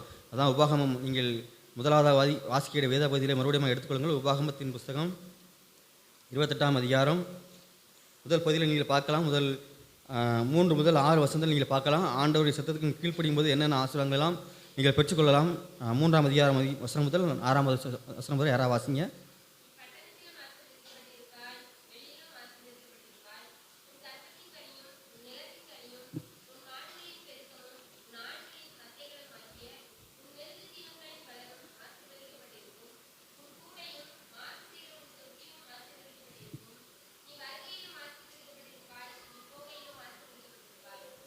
இங்கே பார்க்குறோம், இஸ்ரேல் ஜனங்களை நோக்கி ஆண்டவர் என்ன சொல்கிறாரு, மோசே நிமித்தமாக அந்த 10 கற்பனைகள் சொல்லிவிட்டு இதை நீங்கள் கைக்கொள்ள வேண்டும், கைக்கொண்டு நடப்பீர்கள் என்று சொன்னால் இந்த ஆசீர்வாதங்களை நீங்கள் பெற்றுக்கொள்வீர்கள்.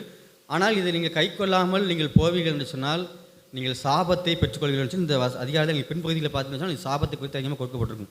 நான் அதை நாம் இந்த நாளில் சிந்திக்க வேண்டியதில்லை. ஆண்டவர் சன்னிதானத்தில் நம்ம ஆசீர்வாதத்தை பெற்றுக்கொள்ள வேண்டும் என்று சொன்னால் நம்முடைய வார்த்தைக்கு என்ன செய்ய வேண்டும், கீழ்ப்படி வேண்டும். ஒருவேளை பழைய ஏற்பாட்டு காலத்தில் நமக்கு 10 கற்பனைகளை ஆண்டவர் கொடுத்தார். ஆனால் புதிய ஏற்பாட்டு காலத்தில் ஆண்டவர் புதிய உடன்படிக்கை நமக்கு கொடுத்துருக்கார். ஒருவேளை 2 கற்பனைக்குள்ளாக அதை நினைச்சார் நிமித்து விட்டார். முதலாவதாக நாம் ஆண்டவரை நேசிக்க வேண்டும், பின்பதாக நாம் என்ன செய்ய வேண்டும், மனிதரை சக மனிதரை என்ன செய்ய வேண்டும், நேசிக்க வேண்டும் என்று சொல்லி ஆண்டவர் கற்றுக் கொடுத்தார். உன்னுடைய தேவனாய் கற்றுக்கிட்டு முழு மனதோடு முழு ஆத்மாவோடு என்ன செய்ய வேண்டும், நீ அன்பு கூற வேண்டும் என்று சொல்லி அவனை கற்றுக் கொடுக்க. ஆண்டவரை பிரியமானவர்களே, நாம் ஆண்டவர் கீழ்ப்படிதல் என்று சொல்லப்படும் போது நாம் ஆண்டவரை சத்தத்திற்கு என்ன செய்ய வேண்டும், முழுவதுமாக இடம் கொடுத்து நம்முடைய வாழ்க்கையில் என்ன செய்ய வேண்டும், அவரை நாம் முன்னிறுத்த வேண்டும். அப்படி முன்னிறுத்தும் போது நம்முடைய வியாபாரமாக இருக்கலாம், நாம் செய்கிற தொழிலாக இருக்கலாம், எல்லா வச்சிலும் ஆண்டவருடைய வார்த்தைக்கு நாம் என்ன செய்ய வேண்டும், முக்கியத்துவம் கொடுக்க வேண்டும். நம்முடைய ஒரு நம்ம வியாபாரம் ஸ்தலத்திலே நாம் வசனங்களை தொங்க விடலாம், ஆண்டவருடைய வார்த்தைகளை தொங்க விடலாம். ஆனாலும் அதன்படி நாம் நடக்கிறோமா என்று சொல்லி பார்க்க வேண்டும். நாம் உத்தமமாக நடக்கிறோமா? ஒருவேளை உலகத்திலே அநேக விதமாக நினைச்சார்கள், பிரயாசப்படுகிறார்கள், தவறான பாதையிலே நினைச்சார்கள், சென்று நேர்மை அற்றவர்களாக நினைச்சார்கள், காணப்படுகிறார்கள். ஒருவேளை உலகத்தில் எங்குமே அக்கிரமம் என்ன செய்து பெருகிவிட்டது. யாரை வீழ்த்தி நாம் சம்பாதிக்கலாம் என்று சொல்லி உலகத்திலே அநேகரே நினைச்சார்கள், வீழ்த்தி தங்களுடைய சுய லாபத்தை நினைச்சார்கள், பெற்றுக்கொள்கிறார்கள். வியாபாரத்தில் நீங்கள் பார்க்கலாம், அநேகரே நினைச்சார்கள், எப்படியாவது ஒருவேளை நாம் 10 ரூபாய்க்கு வியாபாரம் சொன்னால் அதை 8 ரூபாய்க்காக மாற்றி அவர்களை வீழ்த்தி நாம் முன்னேற வேண்டும் என்று சொல்லி இந்த உலகத்தில் அநேகர் பிரயாசப்படுகிறார்கள். ஆனாலும் நீங்கள் நேர்மையாக உண்மையாக ஆண்டவருடைய வார்த்தை கீழ்ப்படிந்து நீங்கள் நடப்பீர்கள் என்று சொன்னால் உண்மையிலே உங்கள் வாழ்க்கையிலே நினைச்சுவார், வியாபாரத்தில் உங்களை ஆசீர்வதித்து உங்களை ஆண்டவர் நினைச்சுவார், வழி நடத்துவார். ஒருவேளை ஏசாயா தீர்க்கதரிசன புத்தகத்தில் நாம் 55ஆம் அதிகாரம் 22ஆம் வசனத்தில் நீங்கள் பார்க்கலாம். ஏசாயா தீர்க்கதரிசன புத்தகம் 55ஆம் அதிகாரம் 2ஆம் வசனத்தில்,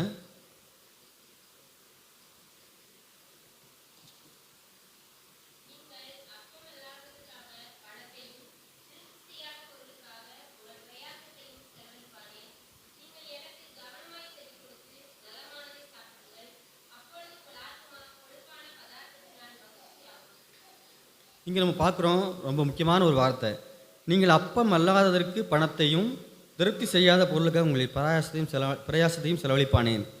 இதை நீங்கள் பார்க்கணும், நிறைய இடங்களில் நாம் காசு கொடுத்து நிறைய பொருட்களை உணவு பண்டங்களை நினைச்சிடும் வாங்குகிறோம். ஆனால் அது சில நேரங்கள் நம்முடைய உடலுக்கு நினைச்சிது உபாதையை கொண்டு வந்துடு, நம்ம உடலுக்கு ஓவாதபடி நினைச்சது. அப்போ அது தேவையில்லாத ஒரு செலவாக நினைச்சது மாறி விடுகிறது. அதே போல் திருப்தி செய்யாத பொருளுக்காக உங்கள் பிரயாசத்தை நினைச்சு செலவழிக்கும் போது நிறைய பொருட்களை நம்ம நினைச்சிடும் மார்க்கெட்டில் வாங்குகிறோம்.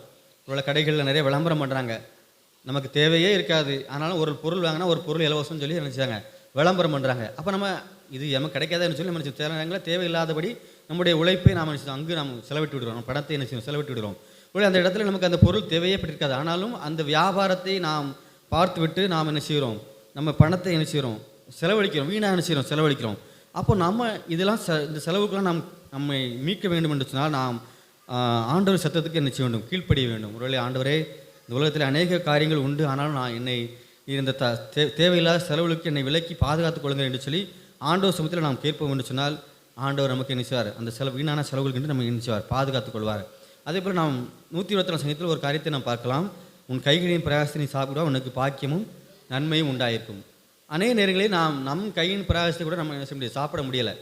அது எப்படின்னு சொன்னால் நிறைய நேரங்களில் நம்முடைய பிரயாசத்தை அநேகர் நினைச்சார்கள், வாடிக்கொள்கிறார்கள். ஒருவேளை இது இட பிரச்சனையை நீங்கள் நினைத்துக்கொள்ளலாம், கூட பிறந்த சகோதரர் நினைச்சார்கள், உங்களுடைய இடத்தை நினைச்சார்கள் எடுத்துக்கொள்வார்கள். அப்போ இதெல்லாம் எப்படி நடக்கிறது என்று சொன்னால் இதெல்லாம் நம்மை மீட்டுக்கொள்வதற்கு ஆண்டவர் நினைச்சார் வல்லவராக இருக்கிறார். அதுதான் ஆண்டவர் வசனம் சொல்வது, உன் கைகளின் பிரயாசத்தை நீ சாப்பிடுவா உனக்கு பாக்கியம் நன்மையும் என்ன செய்ய உண்டாயிருக்கும். ஆண்டவருடைய சத்தத்துக்கு நான் கீழ்ப்படுவோம்னு சொன்னால் ஒருவேளை நமக்கு எதிராக அவர்கள் என்ன சதி செயலும் நமக்கு ஈடுபடலாம், ஆனாலும் கூட ஆண்டவர் நினைச்சுவார், சத்தத்துக்கு நான் கீழ்ப்படுவோம்னு சொன்னால் அந்த இடத்துல நமக்கு ஒரு வெற்றி ஆண்டவர் நினைச்சுவார் தருவார். அவர் யார் இடத்துல நாம் பணத்தை இழந்தோமோ, யார் இடத்துல நம்முடைய இடத்தை இழந்தோமோ அந்த இடத்துல நம்ம நினைச்சார் ஆசீர்வதித்து அந்த இழந்த காரியங்களை நமக்கு நினைச்சார் திருப்பி தருவார். அப்போ நாம் செய்ய வேண்டியதெல்லாம் இதே ஒன்று தான், ஆண்டவர் சத்தத்துக்கு நாம் நினைச்ச வேண்டும், கீழ்ப்படிய வேண்டும். அதே போல் நாம் வியாபாரத்தில் உண்மை உள்ளவர்களாக நினைச்ச வேண்டும், காணப்பட வேண்டும். இதுதான் வியாபாரத்தில் ரொம்ப முக்கியமான காரியம். நாம் செய்கிற தொழிலே நாம் ஆசீர்வாதத்தை முழுவதுமாக பரிபூரணமாக பெற்றுக்கொள்ள வேண்டும் என்று சொன்னால் நாம் நினைச்ச வேண்டும், உண்மை உள்ளவர்களாக இருக்க வேண்டும். அதுதான் நீதிமொழிகள் 28ஆம் அதிகாரம் 20ஆம் வசனத்தை பார்க்கலாம். நீதிமொழிகள் 28ஆம் அதிகாரம் 20ஆம் வசனம்.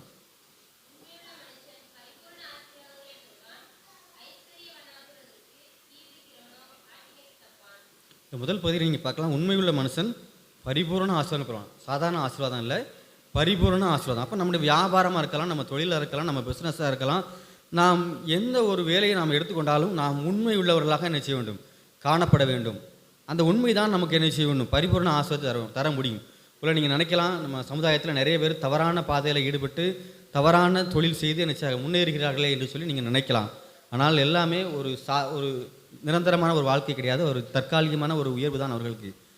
எப்படியானாலும் அவர்களுடைய வாழ்க்கையிலே அது ஒரு சாபத்தை தான் அவர்களுடைய பிள்ளைகளுடைய வாழ்க்கையிலே அது செய்யணும் கொண்டு வரும். அதனாலே நாம் ஆண்டவரை அறிந்த நாம் வியாபாரம் செய்யும்போதும் நாம் தொழில் செய்யும்போதும் என்ன செய்ய வேண்டும், உண்மை உள்ளவர்களாக காணப்பட வேண்டும். அப்படி காணப்படும் போது நாம் உண்மையிலே ஆண்டவருடைய கரத்திலிருந்து என்ன செய்ய வேண்டும், ஆசீர்வாதத்தை பெற்றுக்கொள்ள முடியும். அதே போல் மோசையை நாம் எடுத்துக்கொள்ளலாம்னு சொன்னால் அவர் ஆண்டவரே அவனை குறித்து சாட்சி சொன்னார். மோசே கர்த்தருடைய வீட்டிலெங்கும் உண்மை உள்ளவனாக நினைச்சான் காணப்பட்டாங்கன்னு சொல்லி எபிரேயருக்கு எழுதின நிருபம் 3ஆம் அதிகாரம் 2ஆம் வசனத்தில் நீங்கள் நினைச்சலாம் பார்க்கலாம். நாம் உண்மை உள்ளவர்களாக நினைச்ச வேண்டும், காணப்பட வேண்டும். நம்முடைய சமுதாயம் கூட நம்ம நினைச்சது கிறிஸ்தவர்களிடத்தில் உண்மையை எதிர்பார்க்கிறது. ஒரு 2 நாட்களாக ஒரு செய்தியில் அநேக காரியங்கள் நினைச்சது நம்முடைய செய்தியில் காணக்கலாம். நீங்கள் ஃபேஸ்புக் எடுக்கலாம், வாட்ஸ்அப்பில் பார்க்கலாம், செய்தியில் கூட நினைச்சலாம், நீங்கள் வாசிக்கலாம். நம்முடைய மகளிர் கிரிக்கெட் அணியில் ஒரு பெண் நினைச்சார், ஆண்டவரை அறிந்த ஒரு பெண் நினைச்சார். அவள் இந்தியா ஆஸ்திரேலியா ஒரு போட்டியில் நினைச்சார். அவள் நிமித்தமாக என்ன செய்து அந்த இந்தியாவானது வெற்றி பெற்றது என்று சொல்லி நான் பார்த்தோம். அதற்கு பின்பதாக வெற்றி பெற்றது பின்பதாக அவரிடத்தில் கேட்கப்பட்ட போது அவர் சொன்ன முதலாவது வார்த்தை ஆண்டவரை இயேசு கிறிஸ்துக்கு ஸ்தோத்திரம் என்று சொல்லி அந்த பேச்சை தொடங்கினார். அப்போ ஆண்டவர் தான் என்னை அந்த உயர்வுக்கு காரணம் என்று சொல்லி சொன்னார்கள். ஒருவேளை அவர்களுடைய அப்பாவை குறித்து ஒருவேளை தவறான ஒரு காரியங்கள் நினைச்சது அந்த சமுதாயத்துக்கு ஒரு சில ஆண்டுகளுக்கு முன்பதாக அவர் ஒரு மதமாற்றம் செய்கிறார்னு சொல்லி அவருடைய அப்பா மீது ஒரு தவறான ஒரு குற்றச்சாட்டு செலுத்தப்பட்டது. அவருடைய பணிபுரிகிற ஒரு நிறுவனத்தின் மூலமாக அந்த தவறான குற்றச்சாட்டு அவர்கள் மீது பதியப்பட்டது. ஆனால் அது பிற்பகுதியில் அது தவறு என்று சொல்லி அது அறியப்பட்டு அந்த தண்டனையாக அவர் நிறுத்தப்பட்டது. அதையும் கூட ஆண்டவர் நினைச்சார், அவர் உண்மையாக காணப்பட்டது நிமித்தமாக நினைச்சார் அந்த பிள்ளைகளுடைய வாழ்க்கையிலே நினைச்சார் ஒரு உயர்வை கெட்டார். ஒரு இந்திய தேசத்திலே ஒரு தலை குனிந்து ஒரு காணும்படியாக ஒரு காணியத்தை அந்த மகள் மூலமாக நினைச்சார் ஆண்டவர் செய்தார் என்று சொல்லி பார்க்கலாம். அதே போல் நம்முடைய வாழ்க்கையிலே நாம் உண்மை உணர்வாக காணப்படுவோம்னு சொன்னால் நம்முடைய வாழ்க்கையிலே ஆண்டவர் ஒவ்வொரு நாளும் என்ன செய்வார், ஆசீர்வாதம் தருவார். ஒரே ஒரு கதையை மாத்திரம் சொல்லிவிட்டு நிறைவு செல்லாமல் சொல்லி இது ஒரு உண்மையிலே ஒரு நடந்த ஒரு சம்பவம். ஒரு செருப்பு தைக்கிற ஒரு தொழிலாளி இருந்தார். அவர் ஒரு தெரு ஓரமாக இருந்து அவர் செருப்பு தைத்து கொண்டிருந்தார். ஒவ்வொரு நாளும் அவர் வாழ்க்கை முழுவதுமாக செருப்பு தைத்து அவர் வாழ்க்கை நடத்துவதற்கு ஒரு காரியத்தை நடத்தி கொண்டிருந்தால் அவர் வாழ்க்கையிலே அது மாத்திரமே அவர்களுக்கு வாழ்வாதாரமாக காணப்பட்டது. இப்படிப்பட்டதான் ஒரு நாளிலே அவர் நோய்வாய்ப்பட்டு அவர் மரித்து போக ஒரு சூழ்நிலை ஏற்பட்டது. அவனுடைய சொந்த மகன் நினைச்சா, ஒரு சிறிய மகன், அவனுக்கு குறைந்த வயதிலே ஒரு மகன் இருந்தான். அவனுடைய அப்பா இறந்த நிமித்தமாக அவனுடைய முழு பொறுப்பு, குடும்பத்தினுடைய பொறுப்பு அவன் மேலே சுமத்தப்பட்டது. உடனே அவன் அந்த செருப்பு தைக்கு தொழிலே அவன் நினைச்சான், அவன் கைகளை எடுத்துக்கொண்டு அதை அவன் மறுபடியும் அந்த அப்பாவின் தொழிலை அவன் நினைச்சான், செய்து வந்தான். இப்படி அவன் செய்து வந்தபோது ஒரு நாளிலே மிகுந்த ஒரு மழை பெய்த நிமித்தமாக அந்த இடத்துல அவன் இருந்து கொண்டிருந்தான். அங்கே மழை பெய்து அந்த வெள்ளம் அடித்து வரும்போது அங்கே ஒரு ரப்பர் பொருள் அங்கே இருந்துச்சது, சீட்டு அந்த மலையிலே அடித்து வரப்பட்டது. அதை அவன் பார்த்த உடனே அந்த ரப்பர் பொருளை அவன் நினச்சினான், அந்த சீட்டை அவன் எடுத்து வைத்துக்கொண்டு அவன் செருப்பு தைக்க தொழில் செய்த நிமித்தமாக அந்த செருப்பு தைப்பதற்கு அந்த ரப்பர் தொழில் நிச்சயம் தேவைப்படும். உடனே அந்த ரப்பரை அவன் கட் பண்ணி ஒரு அழகான ஒரு செருப்பை நினைச்சான் அவன் தயாரித்து அதை வைத்திருந்தான். இப்பொழுது ஒரு செல்வந்தர் ஒருவர் அந்த இடத்துல அவன் தன்னுடைய செருப்பை தைப்பதற்காக அவன் அந்த இடத்துல அவனிடத்தில் கொடுத்தார். அந்த செருப்பை தைத்து கொண்டிருந்த போது கிட்டத்தட்ட ஒரு 10 நிமிடம் ஆகும் சொன்ன உடனே அவர் அப்படியே அமர்ந்து கொண்டிருந்தார்.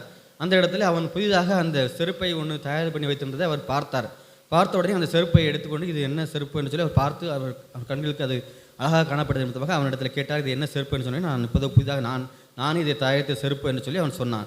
உடனே அந்த நபர் அவனுடைய செருப்பை தைத்து வாங்கிவிட்டு இந்த செருப்பை எனக்கு நீ தருகிறாயா என்று சொல்லி இதுக்கு நான் பணம் கொடுக்கிறேன் என்று சொல்லி சொன்ன உடனே நான் தருகிறேன் என்று சொல்லி அவனிடத்திலே அந்த செருப்பை அவனுக்கு கொடுத்து அந்த பணத்தை அவன் பெற்றுக்கொண்டானான். இந்த செருப்பை பெற்றுக்கொண்ட அந்த நபர் செல்வந்தர் ஒரு இடத்திலே சென்று அந்த செருப்பை வைத்திருந்த போது அங்கு அவர்களோடு கூட இருந்த அநேக செல்வந்தர் அந்த செருப்பை பார்த்த உடனே இந்த செருப்பு ரொம்ப அழகாக இருக்கிறதா, இது உனக்கு யார் தந்தா, உங்களுக்கு எங்கே கிடச்சி, எந்த கடையில் கிடச்சின்னு சொல்லி மற்றவர்கள்லாம் அவர் இடத்துல கேட்டார்களாம். கேட்ட உடனே அவர் சொன்னாராம், ஒரு சிறிய பையன் ஒருத்தன் ஒரு தச்சு அவன் கடையில் இருந்தது, நான் கேட்டேன், அது ரொம்ப அழகாக இருந்ததுனால நான் வாங்கிக்கொண்டேன், அவனிடத்துல அந்த செருப்பு காணப்படுதுன்னு சொல்லி சொன்னாராம். உடனே என்ன செஞ்சாங்கன்னா அனைவருமே அந்த செருப்பு எனக்கு வேணும்னு சொல்லி அவனிடத்துல சென்று நினச்சாங்களாம், செருப்பை பெற்று கொண்டானான். ஒருவேளை பிரியமானவர்கள், இந்த கதை ஒருவேளை இது யாரை குறிப்பிடணும்னு சொன்னால், நம்ம யாவருமே இந்த செருப்பை வாங்கிப்போம். பேட்டா என்று சொல்லப்படுகிற செருப்பை வாங்கிக்கிறோம். அந்த செருப்பை அந்த செருப்பு தைக்க அந்த நிறுவனத்தை உருவாக்கின ஒரு நபர் தான் அந்த சிறுவன். அவனுடைய வாழ்க்கையிலே அவனுடைய அப்பாவை அவன் இழந்தாலும் கூட அவன் தோர்ந்து போகாதபடி அந்த உழைப்பை அவன் நினைச்சான், மூலதனமாக கொண்டான். ஒருவேளை உண்மையாக அவன் உழைத்த நிமித்தமாக அந்த பேட்டா செருப்புக்கு நினைச்சான், அவன் ஒரு அதிபதியாக நினைச்சான், மாற்றப்பட்டான். பிரியமானவர்களே, எந்த நாளிலும் நமக்கு கொடுக்கப்பட்டிருக்கிற வியாபாரமாக இருக்கலாம், நமக்கு கொடுக்கப்பட்ட குடும்பமாக இருக்கலாம், எதாக இருந்தாலும் சரி, எந்த பணியாக இருந்தாலும் சரி, நான் உண்மை உத்தமமாக நான் காணப்படுவோம் என்று சொன்னால் உண்மையிலே நாம் என்ன செய்யணும், ஆண்டவரத்திலிருந்து என்ன செய்ய முடியும், ஆசீர்வாதத்தை பெற்றுக்கொள்ள முடியும். அதைத்தான் நான் சொல்கிறார். அதே போல தான் ஆண்டவர் நம்ம ஒருவேளை நம்முடைய 2ஆம் வருகையிலே ஆண்டவர் நம்ம சொல்வார். நாம் 2ஆவதாக வாசிக்கிட்ட வேத பகுதியிலே ஒரு காரியம் சொல்லப்படுகிறது. அங்கு தாழ்ந்து ஓமை ஆண்டவர் என்ன சொல்கிறார், ஒரு இடத்தில் 5 தாழ்ந்து கொடுக்கப்பட்டது, ஒரு இடத்தில் 2 தாழ்ந்து கொடுக்கப்பட்டது, ஒரு இடத்தில் ஒரு தாழ்ந்து என்ன கொடுக்கப்படுகிறது. இதே போல தான் ஆண்டவர் இயேசு கிறிஸ்து ஒவ்வொரு இடத்துலையுமே நம்ம ஆண்டவருடைய பிள்ளைகளாக்கி ஒவ்வொரு இடத்துலையும் ஒவ்வொரு தாழ்ந்தை ஆண்டவர் நினைச்சார் கொடுத்துட்டார். ஒருவருக்கு நடனம் ஆட தெரியலாம், ஒருவருக்கு வாசிக்கிற திறன் இருக்கலாம், ஒருவருக்கு பாடுகிற திறன் இருக்கலாம், ஒருவருக்கு இன்னும் ஒவ்வொரு இடத்துலையும் ஒவ்வொரு திறமைகள் இருக்கலாம். அந்த திறமையெல்லாம் ஆண்டவர் நமக்கு நினைச்சது கொடுத்தது. ஆனால் இந்த ஒரு தாளந்து வாங்கினவன் இங்கே பார்க்க நினைச்சான், அவன் நினைச்சான் மண்ணிலே புதைத்து வைத்தான். ஆண்டவர் அவனுக்கு கொடுக்கப்பட்ட அந்த தாளந்தை, அந்த கிருபையை அவன் நினைச்சான், ஒழித்து வைத்தான். ஆனால் நாம் இப்பொழுது எப்படி இருக்கிறோம்? ஒரு ஆண்டவர் நமக்கு எல்லாருக்குமே ஒரு தாளந்தை ஆண்டவர் கொடுத்திருப்பார். யாருக்குமே எனக்கு எதுவுமே கொடுக்கவில்லை என்று சொல்லவே முடியாது. ஏன்னா நான் நிறைய பேர்களை சிறுவனாக இருந்தபோது நிறைய பேரை நான் பார்த்துக்கிறேன். ரொம்ப ஏழ்மையில் இருப்பாங்க. ஒருவேளை அவர்களுக்கு எந்த விவரமும் தெரியாது, படிப்பவர்கள் இல்லாமல் இருப்பார்கள். ஆனால் நான் அவர்களை பார்க்கிறேன், ஏதாவது ஒரு துறையில் அவர்கள் நினைச்சார்கள், முன்னே வந்திருக்கிறார்கள். அப்போது அப்போனா நான் பார்த்தோம்னா நமக்கு ஒன்றுமே இல்லைன்னு நம்ம யாருமே சொல்ல முடியாது. ஆண்டவர் ஒவ்வொருத்திலும் ஒவ்வொரு தாளந்தை நினைச்சார் கொடுத்துருக்கார், ஒரு திறமையை நினைச்சார் கொடுத்துருப்பார். அப்போ ஆண்டவருக்காக உண்மையாக நாங்கள் செலவிடுவோமா? அதுதான் ஆண்டவர் சொல்ல. அந்த முடிவில் ஆண்டவர் சொல்கிறாரு, அந்த 5 தாளந்து வாங்க பார்த்து சொல்கிறார் ஆண்டவர், உண்மையும் உத்தமமான ஊழியக்காரனை எஜமானுடைய சந்தேகத்துக்குள் பிரவேசி என்று சொல்கிறார். அதே போல் 2 தாளந்து வாங்கினவனையும் பார்த்தும் ஆண்டவர் நினைச்சார், இதைத்தான் சொல்கிறார். அப்போ ஆண்டவர் இடத்துல நாம் தாளந்துகளை கிருபைகளை பெற்றிருக்கிறோம். அப்போ ஆண்டவர் வருகை 2ஆம் வருகையில் நம்மோடு வரும்போது நினைச்சுவார், கேட்பார், நம்மிடத்தில் கணக்கு கேட்பார். அவனுக்கு கொடுக்கப்பட்ட தாளந்தை நீ என்ன செய்தாய் என்று கேட்கும்போது நாம் என்ன பதில் சொல்கிறோம்? நாம் நம்மை பார்த்து ஆண்டவர் சொல்ல வேண்டும், எப்படி சொல்ல வேண்டும்? உண்மையும் உத்தமமான ஊழியக்காரனை எஜமானுடைய சந்தோஷத்துக்குள் பிரவேசி. ஒருவேளை இந்த ஓமையானது பரலோக ராஜ்யத்திற்கு அதை தான் முன்னிறுத்தி என்ன செய்ய இந்த ஓமையை ஆண்டவர் சொன்னார். ஒருவேளை இது நம்ம வியாபாரம் செய்கிறதா இருக்கலாம், நம்முடைய குடும்ப வாழ்க்கையாக இருக்கலாம், எதாக இருந்தாலும் சரி, நாம் உண்மை உள்ளவர்களாக காணப்படும் என்று சொன்னால், ஆண்டவருடைய வார்த்தைக்கு அவருடைய கற்பனைகளுக்கு நாம் கீழ்ப்படிந்து அனுப்ப என்று சொன்னால், உண்மையிலே நம்முடைய வாழ்க்கையிலே என்ன செய்யணும், ஆசீர்வாதத்தை பெற்றுக்கொள்ள முடியும். இப்படியும் நாம் இந்த நாளில் நாம் தீர்மானம் எடுத்துக்கொள்வோம், ஆண்டவரே நான் எந்த தொழில் செய்தாலும், எந்த வியாபாரம் செய்தாலும், என்ன காரியம் செய்தாலும், ஆண்டவரே நான் உண்மை முன்னிறுத்துவேன், உம்முடைய வேதத்தை நான் முன்னிறுத்துவேன், உமக்கு நான் கீழ்ப்படுவேன் என்று சொல்லி இந்த நாளில் நான் தீர்மானம் எடுத்துக்கொள்வோம். ஆண்டவர் உங்கள் ஒவ்வொருவரையும் இந்த புதிய மாதத்திலே ஆண்டவர் நினைச்சுவார், ஆசீர்வதித்து தருவார். ஒருவேளை இந்த புதிய மாதத்திலே நாம் பிரவேசித்திருக்கிறோம், நவம்பர் மாதத்திற்குள்ள நாம் நினைச்சு பிரவேசித்திருக்கிறோம். ஒரு ஆசீர்வாதமான ஒரு வாக்குத்தத்தை நமக்கு நினைச்சார் தந்திருக்கிறார் ஆண்டவர். அதனாலே நாம் இந்த வாக்குத்தத்தை சுதந்திரத்துக் கொள்ள வேண்டும் என்று சொன்னால் நம்ம வாழ்க்கையில் நாம் நினைச்சு வேண்டும், கீழ்ப்படிதலோடு காணப்படுவோம். நாம் ஒவ்வொருவரையும் ஆண்டவர் நினைச்சுவார், ஆசீர்வதித்து வழிநடத்துவாராக. ஆமென். ஜெபிப்போம்.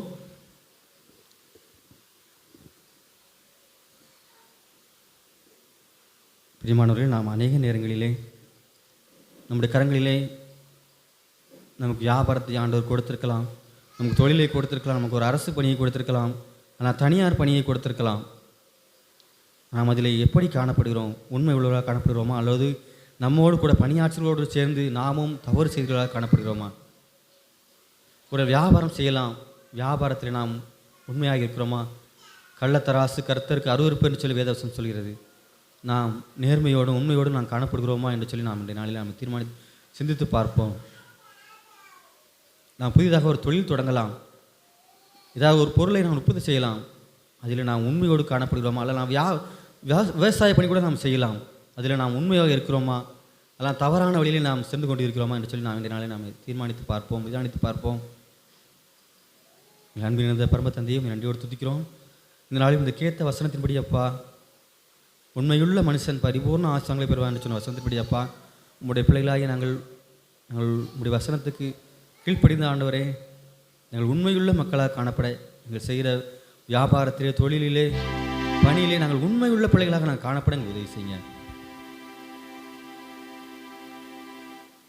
உண்மையுள்ள மனிதனை, நேர்மையுள்ள மனிதனை கர்த்தர் தனக்கண்டு தெரிந்து கொள்கிறார் என்று சொல்லி நாங்கள் வேதத்தில் பார்க்கிறோம் அப்பா. நாங்கள் அநேக மனிதர்கள், நாங்கள் இந்த வேதத்தில் அநேக நபர்களை நாங்கள் இந்த நாளில் சிந்தித்தோம். ஆபிரகாம், மோசே, யோசேப்பு, அநேகரை நாங்கள் சிந்தித்தோம். அவர்கள் எல்லாம் உங்களுடைய வார்த்தை கீழ்ப்படிந்தார்கள் அப்பா. இவர்கள் எல்லாம் எங்களுக்கு சாட்சியாக நீர் உங்களுடைய வேதத்தில் வைத்திருக்கிறீர் ஆண்டவரே.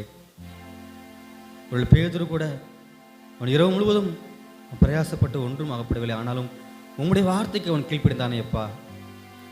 அதே போல நீ முதலாவதாக செய்த அதிசயம் காணா ஒரு கல்யாண வீட்டிலே ரசம் குறைப்பட்ட போது உம்முடைய வார்த்தைக்கு அவர்கள் கீழ்ப்பிடித்தார்களே அப்பா. அது தண்ணீர் தானே என்று நினைக்காதபடி நீர் சொல்கிற வார்த்தைக்கு அவர்கள் கீழ்ப்படிந்தார்களே அப்பா. அதன் மூலமாக அங்கே ஒரு பெரிய அதிசயம் அற்புதம் காணப்பட்டதே அப்பா. அதே போல் இன்றைய நாளில் எங்கள் வாழ்க்கையிலே எது குறைவாக இருக்கும் என்று சொன்னால், நாங்கள் அதிசயங்களை அற்புதங்களை பெற்றுக்கொள்ள வேண்டும் என்று சொன்னால் உங்களுடைய வார்த்தைக்கு நாங்கள் கீழ்ப்படிவதற்கு எங்களுக்கு பலன் தாங்க அப்பா. ஒருவேளை இந்த உலகத்தில் மனிதர்கள் போல நாங்களும் பாவம் செய்கிற மக்களமாக காணப்படுகிறோமா? உலகத்திலே இருந்து நாங்கள் பிரிந்து வாழ வேண்டும் அப்பா. நாங்கள் உலகத்துக்குரியவர்கள் அல்ல ஆண்டவரே. நாங்கள் உண்மையோடும் உத்தமத்தோடும் காணப்படும் போது நீர் எங்களை உயர்வுக்கு நேராக வழி நடத்துகிறப்பா. இந்த நாளில் இந்த திருச்சபையில் ஒவ்வொரு பிள்ளைகளையும் ஆசிரியங்க. உண்மையோடு உத்தமத்தோடும் காணப்படியாக அவர்களுக்கு நீர் கிருபை தாங்க. தாழ்த்துகிறோம். இயேசு கிறிஸ்துவின் ஜெபிக்கிறோம் நல்ல பிதாவே. ஆண்டு வார்த்தை கேட்ட நாம் ஆண்டு நம்மையும் நம்முடைய காணிக்க ஆண்டு சந்தர் அர்ப்பணிக்கணுமாக நாம் யாரும் எழுந்து நின்று கன்வென்ஷன் கீதத்திலே 244வது பாடலை பாடுவோம். உன்னதமானவன் ஒரு மறைவில் இருக்கவன். கன்வென்ஷன் கீதங்கள் 244வது பாடல்.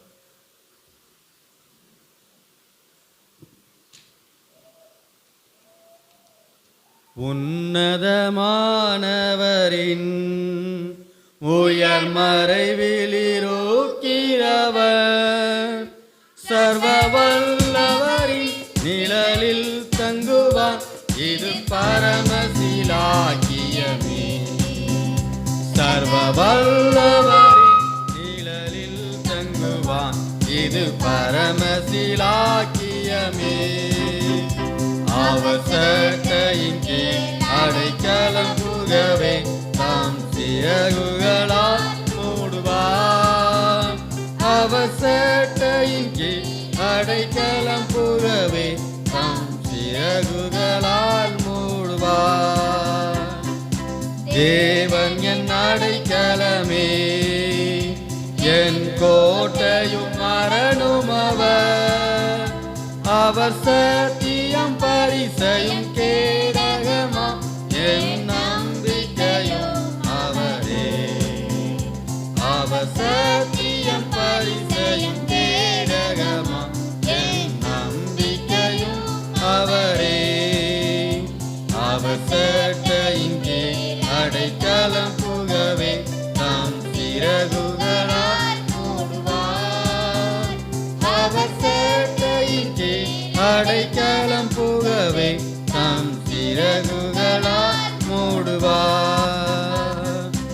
இரவின் பயங்கரத்திற்கும் பகலில் பறக்கும் அம்புக்கும் இருளில் நடமாடும் கொள்ளை நோய்க்கும் நான் பயப்படவே மாட்டேன். இருளில் நடமாடும் கொள்ளை நோய்க்கும் நான் பயப்படவே மாட்டேன். அவர் சட்டையின் கீழ் அடைக்கலம் புகவே தாம் சிறகுகளால் மூடுவார். அவர் சட்டையின் கீழ் அடைக்கலம் புகவே தாம் சிறகுகளால் மூடுவார். 1000 10,000 வேர்கள் உன் பக்கம் விழுந்தாலும் அது ஒரு காலத்தும் உன்னை அணுகிடாதே. உன் தேவன் உன் தாவரமே. அது ஒரு காலத்தும் உன்னை அணுகிடாதே. உன் தேவன் உன் தாவரமே. அவர் சட்டையின் கீழ் அடைக்கலம் புகவே சிறகுகளால் மூடுவார். அவர் சட்டையின் கீழ் அடைக்கலம் புகவே தாம் சிறகுகளால் மூடுவார். தேவன் உன் அடைக்கலமே, ஒரு பொல்லாப்பும் உன்னை சேருமோ. ஒரு வாதையும் உன் கூடாரத்தையே அணுகாமலே காக்கும்.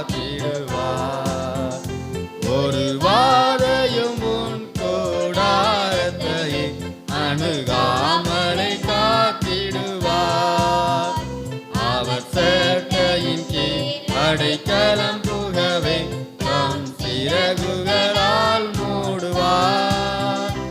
அவர் சேட்டையின் கீழ் அடைக்கலம் புகவே தம் சிறகுகளால் மூடுவார்.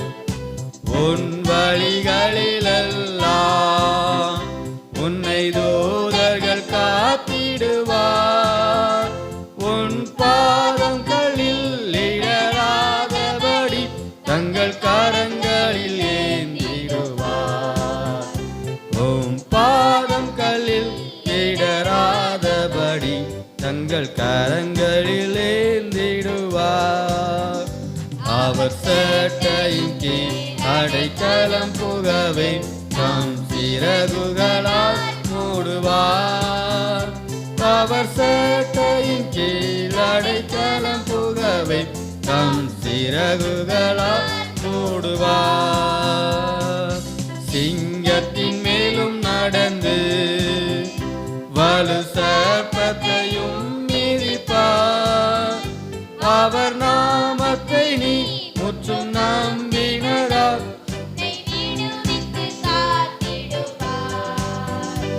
அவர் நாமத்தை நீ முற்றும் நம்பினதால் உன்னை விடுவித்து காத்திடுவார்.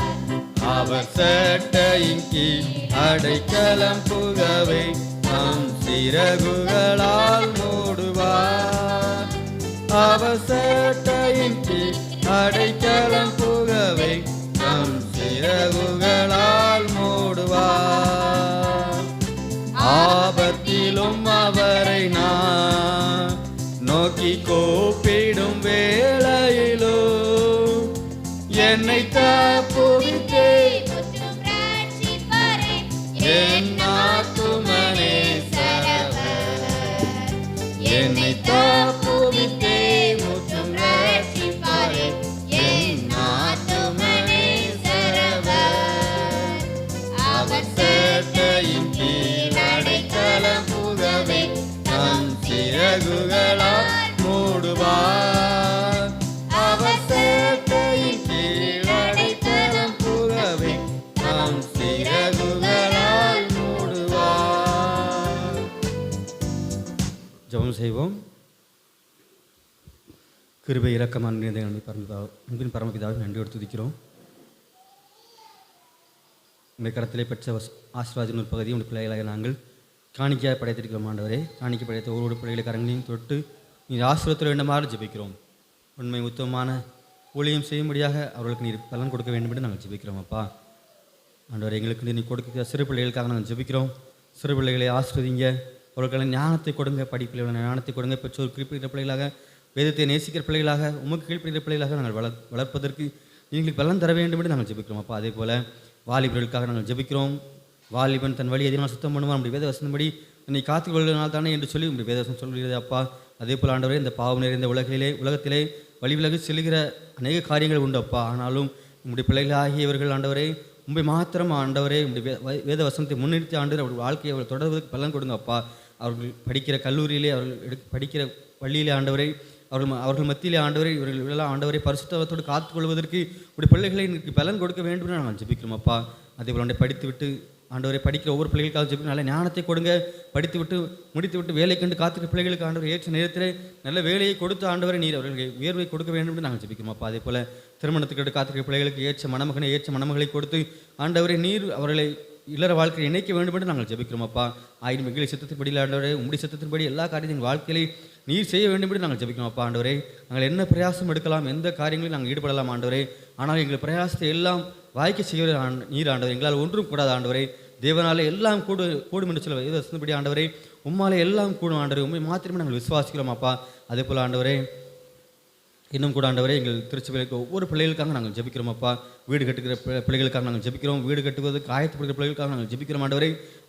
இந்த உலகத்தில் தங்குவதற்கு ஆண்டவரே, வசிப்பதற்கு ஒரு ஏற்ற ஒரு வீடுகளை அவருக்கு நீர் உங்களுடைய பிள்ளைகளுக்கு நீர் கட்டி கொடுக்க வேண்டும் என்று நாங்கள் ஜெபிக்கிறோம் அப்பா. ஆண்டவர்கள் இருக்கிற பிரயாசங்கள் எல்லாவற்றையும் தேவ நீர் ஆண்டவர் வாய்க்க செய்ய வேண்டும் என்று நாங்கள் ஜெபிக்கிறோம் அப்பா. அதே போல் ஆண்டவரே, ஆண்டவரே திருமணமாகி ஆண்டவரே குழந்தை பாக்கியத்தை காத்திருக்கிற பிள்ளைகளுக்காக நாங்கள் ஜெபிக்கிறோம் ஆண்டவரே. ஏற்ற நேரத்திலே ஒரு கற்பத்தின் கடியை கடுத்து நீர் அவர்களை மகிழ்விக்க செய்ய வேண்டும் என்று நாங்கள் ஜெபிக்கிறோம் ஆண்டவரே. நெடுங்காலமாய் காத்திருக்கிற இதயத்தை இழைக்கப்படும் விரும்பினது வரும்போதோ ஜீவ விருட்சம் போல் இருக்கும் என்று சொல்ல வேத வசந்தபடி ஆண்டவரே நெடுங்காலமாக அவர்கள் காத்திருக்கலாம் ஆண்டவரே. ஆனாலும் ஆண்டவரே உம்முடைய வசந்தத்திற்கு அவர் கீழ்ப்படியும் போது ஆண்டவரே நீர் உம்முடைய பிள்ளைகளுக்கு ஆண்டவரை மனம் இறங்கி ஆண்டவரே ஒரு கற்பத்தின் கடியை கொடுத்து நீ அவர்களை ஆசீர்வாதத்தில் உள்ள வேண்டும் என்று நாங்கள் ஜெபிக்கிறோம் அப்பா. திருச்சியில் ஒவ்வொரு குடும்பத்திற்காக நாங்கள் ஜெபிக்கிறோம். ஒவ்வொரு குடும்பத்தையும் நீர் நேசிக்கிறீரப்பா. அதன் நிமித்தமாகவே உங்களுடைய பிள்ளைகளாக நீர் எங்களை ஏற்றுக்கொண்டீரப்பா, எங்களை தெரிந்து கொண்டீரப்பா. அதற்காக நன்றி செலுத்துகிறோம் ஆண்டவரே. அதுபோல் ஆண்டவரும் முத்துசுமை பகுதியிலே ஆலயம் கட்டப்பட வேண்டும் என்று சொல்லி நாங்கள் பிரயாசம் எடுக்கிறோம் அப்பா. சில நாட்களிலே எங்களுக்கு சேர குருவானம் கொண்டு வந்து அந்த இடத்தை ஆண்டவர் பார்வையிடவும் அதற்கண்டு ஆண்டவரே பிரயாசம் எடுக்கவும் எங்களுக்கு பலன் கொடுத்தீரே. அதுக்காக நன்றி செலுத்துகிறோம் அப்பா. வெகு விரைவிலே ஆண்டவரே இந்த ஆலயம் கட்டுவதற்கு எங்களுக்கு தடைகளை எல்லாம் நீக்கப்பட வேண்டும் என்று நான் ஜெபிக்கிறோம். அந்த இடத்துல அநேக தடைகள் உண்டு. ஆனால் என் தேவ நீர் அறிந்திருக்கிறப்பா. அநேகர் அந்த உள்ளத்தை நீர் அறிந்திருக்கிறப்பா. ஆண்டவர் நாங்கள் மனிதன முகத்தை பார்ப்பான் ஆண்டவரே, நீர் இதயத்தை பார்க்கிறப்பா. அநேக மக்கள் ஆண்டவரே ஒருவேளை சரி என்று சொன்னாலும் கூட ஆண்டவர் இதயத்தில் அநேக காரியங்கள் உண்டு அப்பா. அந்த இடத்துல ஆலயம் படக்கூடாது என்று சொல்லி அநேக தடைகள் உண்டு ஆண்டவரே. ஆனால் என் தேவர் தடைகளை நீக்கி போடுகிறவரப்பா. ஆண்டவர் நீர் எங்கள் தடைகளை எல்லாம் நீக்கி போட்டு ஒருவேளை அந்த இடத்துல கட்ட உங்களுக்கு சுத்தமானாலும் அந்த இடத்துல நீங்கள் கட்டுவதற்கு எங்களை பலன் தர வேண்டும் என்று ஜெபிக்கிறோம் அப்பா. ஆனாலும் எங்களை சித்தத்தின்படி அல்ல ஆண்டவர், உங்களுடைய சித்தத்தின்படி எல்லா காரியம் நடைபெற எங்களுக்கு பலன் தாங்க ஆண்டவரே. ஒரு அந்த இடத்துல சித்தம் இல்லை என்று சொன்னால் ஒரு இடத்துல ஒரு புதிய இடத்தை எங்களுக்கு காண்பிக்க வேண்டும் என்று ஜெபிக்கிறோம் ஆண்டவர். ஏனென்று சொன்னால் அநேக இடத்துல அநேக தடைகள் ஆண்டவரே. நாங்கள் அநேக நாட்கள் அதுக்கு பிரயாசம் எடுக்கிறோம். ஆனாலும் அந்த இடம் தடையாகவே காணப்பட்டு கொண்டிருக்கிறது ஆண்டவர். ஆனாலும் என் தேவ நீர் அறிந்திருக்கிறப்பா. எந்த இடத்துல ஒரு ஆலயம் கட்ட வேண்டும் என்று சொல்லி நீர் சித்தம் கொண்டிருக்கிறோம் அந்த இடத்துல எங்களுக்கு ஒரு ஆலயத்தை கட்டி அநேக மக்கள் உம்மண்டே வருவதற்கு நீங்கள் பலன் கொடுக்க வேண்டும் என்று ஜெபிக்கிறோம். அநேக பிள்ளைகள் மறைமுகமாகவும் ஆராய்த்து கொண்டிருக்கிறார்கள். அவர்கள் எல்லாம் சுதந்திரமாக அந்த இடத்துல ஆலயம் கட்டப்படும் என்று சொன்னால் அங்கே வந்து சுதந்திரமாக ஆராதிப்பதற்கு அவர்களுக்கு ஒரு வாய்ப்பு கிடைக்கும் அப்பா. அந்த முத்துசுமை கிராமத்தை நீ நேசிக்கிறப்பா. அநேக பிள்ளைகள் முன்னே வருவதற்கு அது ஒரு கருவியாக பயன்படுத்த வேண்டும் என்று ஜெபிக்கிறோம் அப்பா. பெரிய காரியங்களை செய்ய நீர் அதிசயங்களை செய்கிற தெய்வன் ஆண்டவரே, அற்புதங்களை செய்கிற தெய்வன் ஆண்டவரே, எங்கள் ஒரு அற்புதங்களை நீ செய்ய வேண்டும் என்று நாங்கள் ஜெபிக்கிறோம் அப்பா. தடைகள் எல்லாம் நீக்கி போடுவோம் உங்களுக்கு முன்பாக கடந்து செல்வான்னு சொல்லி வசந்தபடி ஆண்டவரே நீர் முன் சென்று ஆண்டவரே தடைகள் எல்லாம் நீக்கி போட வேண்டும் என்று ஜெபிக்கிறோம் அப்பா. அதே போல மேலக்காட்டு பகுதியிலே சிறுவர் மத்தியில் நடைபெறுகிற ஊழியர்களுக்காக நான் ஜெபிக்கிறோம் ஆண்டவரே. அந்த மேலக்காட்டு பகுதியில் ஒரு குடும்பத்தை நீ தேர்ந்தெடுத்தீரப்பா. அந்த குடும்பத்தின் மூலமாக அந்த கிராமத்தை நீ ஆசீர்வதிக்க வேண்டும் என்று நாங்கள் ஜெபிக்கிறோம் அப்பா. உங்களுக்கு ஒரு நல்ல பணியை கொடுத்திருக்கிறப்பா, நல்ல தொழிலை கொடுத்திருக்கிறப்பா. அந்த இடத்துல நீ அவர்களுக்கு உயர்வை கொடுக்க வேண்டும் என்று ஜெபிக்கிறோம்ப்பா. உங்களுடைய பிள்ளைகள் உண்மை நேசித்திருக்கிறார்கள் ஆண்டவரே, அவர்கள் நம்புகிறார்கள், அவர்கள் ஆசீர்வதிக்கப்பட்டிருக்கிறார்கள் என்று சொல்லி இந்த கிராமத்தில் உள்ள பிள்ளைகள் எல்லாம் ஆண்டவரே அவர்கள் அறிய வேண்டும் என்று அந்த குடும்பத்தை நீ ஆசீர்வதிக்க வேண்டும் என்று நாங்கள் ஜெபிக்கிறோம்ப்பா. அவங்க தீங்குக்கு விளக்கப்படுகிறார்கள் ஆண்டவரே. அவர்கள் வாழ்க்கையில் அதிக அற்புதங்கள் நடைபெறுகிறது என்று சொல்லி அந்த கிராமத்தின் அறிமுடியாக ஆண்டவரே அவருடைய வாழ்க்கையில் ஒரு அதிசயத்தை அற்புதத்தை நீ செய்ய வேண்டும் என்று ஜெபிக்கிறோம் அப்பா. அவர்கள் கொடுத்துருக்க பிள்ளைகளுக்காக நாங்கள் ஜெபிக்கிறோம். அவர்களையும் ஆண்டவரே நீர் உங்களுடைய வேதத்தை நேசிக்கிற பிள்ளைகளாக நீ மாற்ற வேண்டும் என்று நாங்கள் ஜெபிக்கிறோம் அப்பா. அதே அங்கே வருகிற ஒவ்வொரு பிள்ளைகளும் ஆண்டவரே அந்த ஞாயிறு பாடசாலை வருகிற ஒவ்வொரு பிள்ளைகளையும் நீர் ஆசீர்வதிக்க வேண்டும் என்று ஜெபிக்கிறோம் அப்பா. அவர்கள் உங்களுக்கு பிரியமான பிள்ளைகள் அப்பா. அவர்கள் மூலமாக அந்த குடும்பங்கள் அந்த ஊர் அந்த கிராமம் ஆசீர்வதிக்கப்பட உதவி செய்யுங்க. எல்லா காரியங்களையும் நீர் பொறுப்படுத்துக்கொள்ளுங்க. எங்கள் திருச்சபைக்காக நாங்கள் ஜெபிக்கிறோம். சேர குருவானவர்களுக்காக ஒரு குடும்பங்களுக்காக சபையிலே பணியாற்றுகிற ஒவ்வொரு சபை ஊழியர்களுக்காக நாங்கள் ஜெபிக்கிறோம். ஒவ்வொருவரையும் கொண்டு ஆண்டவரே கடைசி காலங்களை வல்லமையாக நீர் பயன்படுத்த வேண்டும் என்று நாங்கள் ஜெபிக்கிறோம் அப்பா. எங்கள் திருச்சபையிலே திருமணத்திலே தேர்தலான சில காலங்களுக்காக தடைப்பட்டு இருக்கலாம் ஆண்டவரே.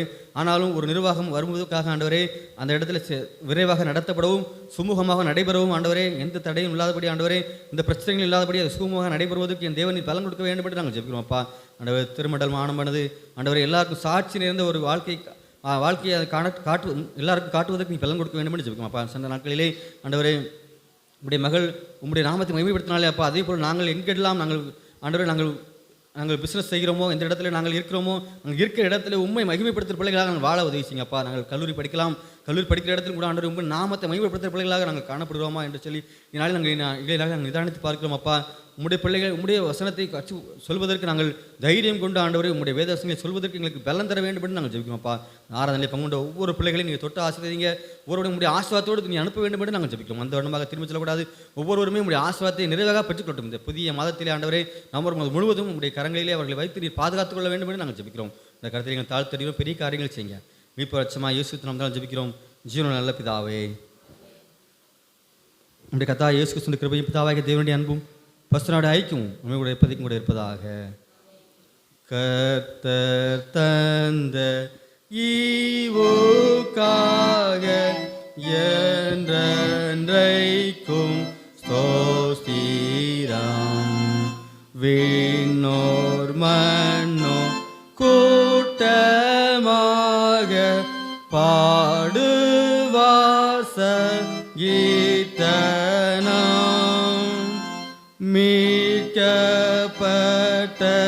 யாவராலும் ஏகதேவ வீரோக்கே ஆரவார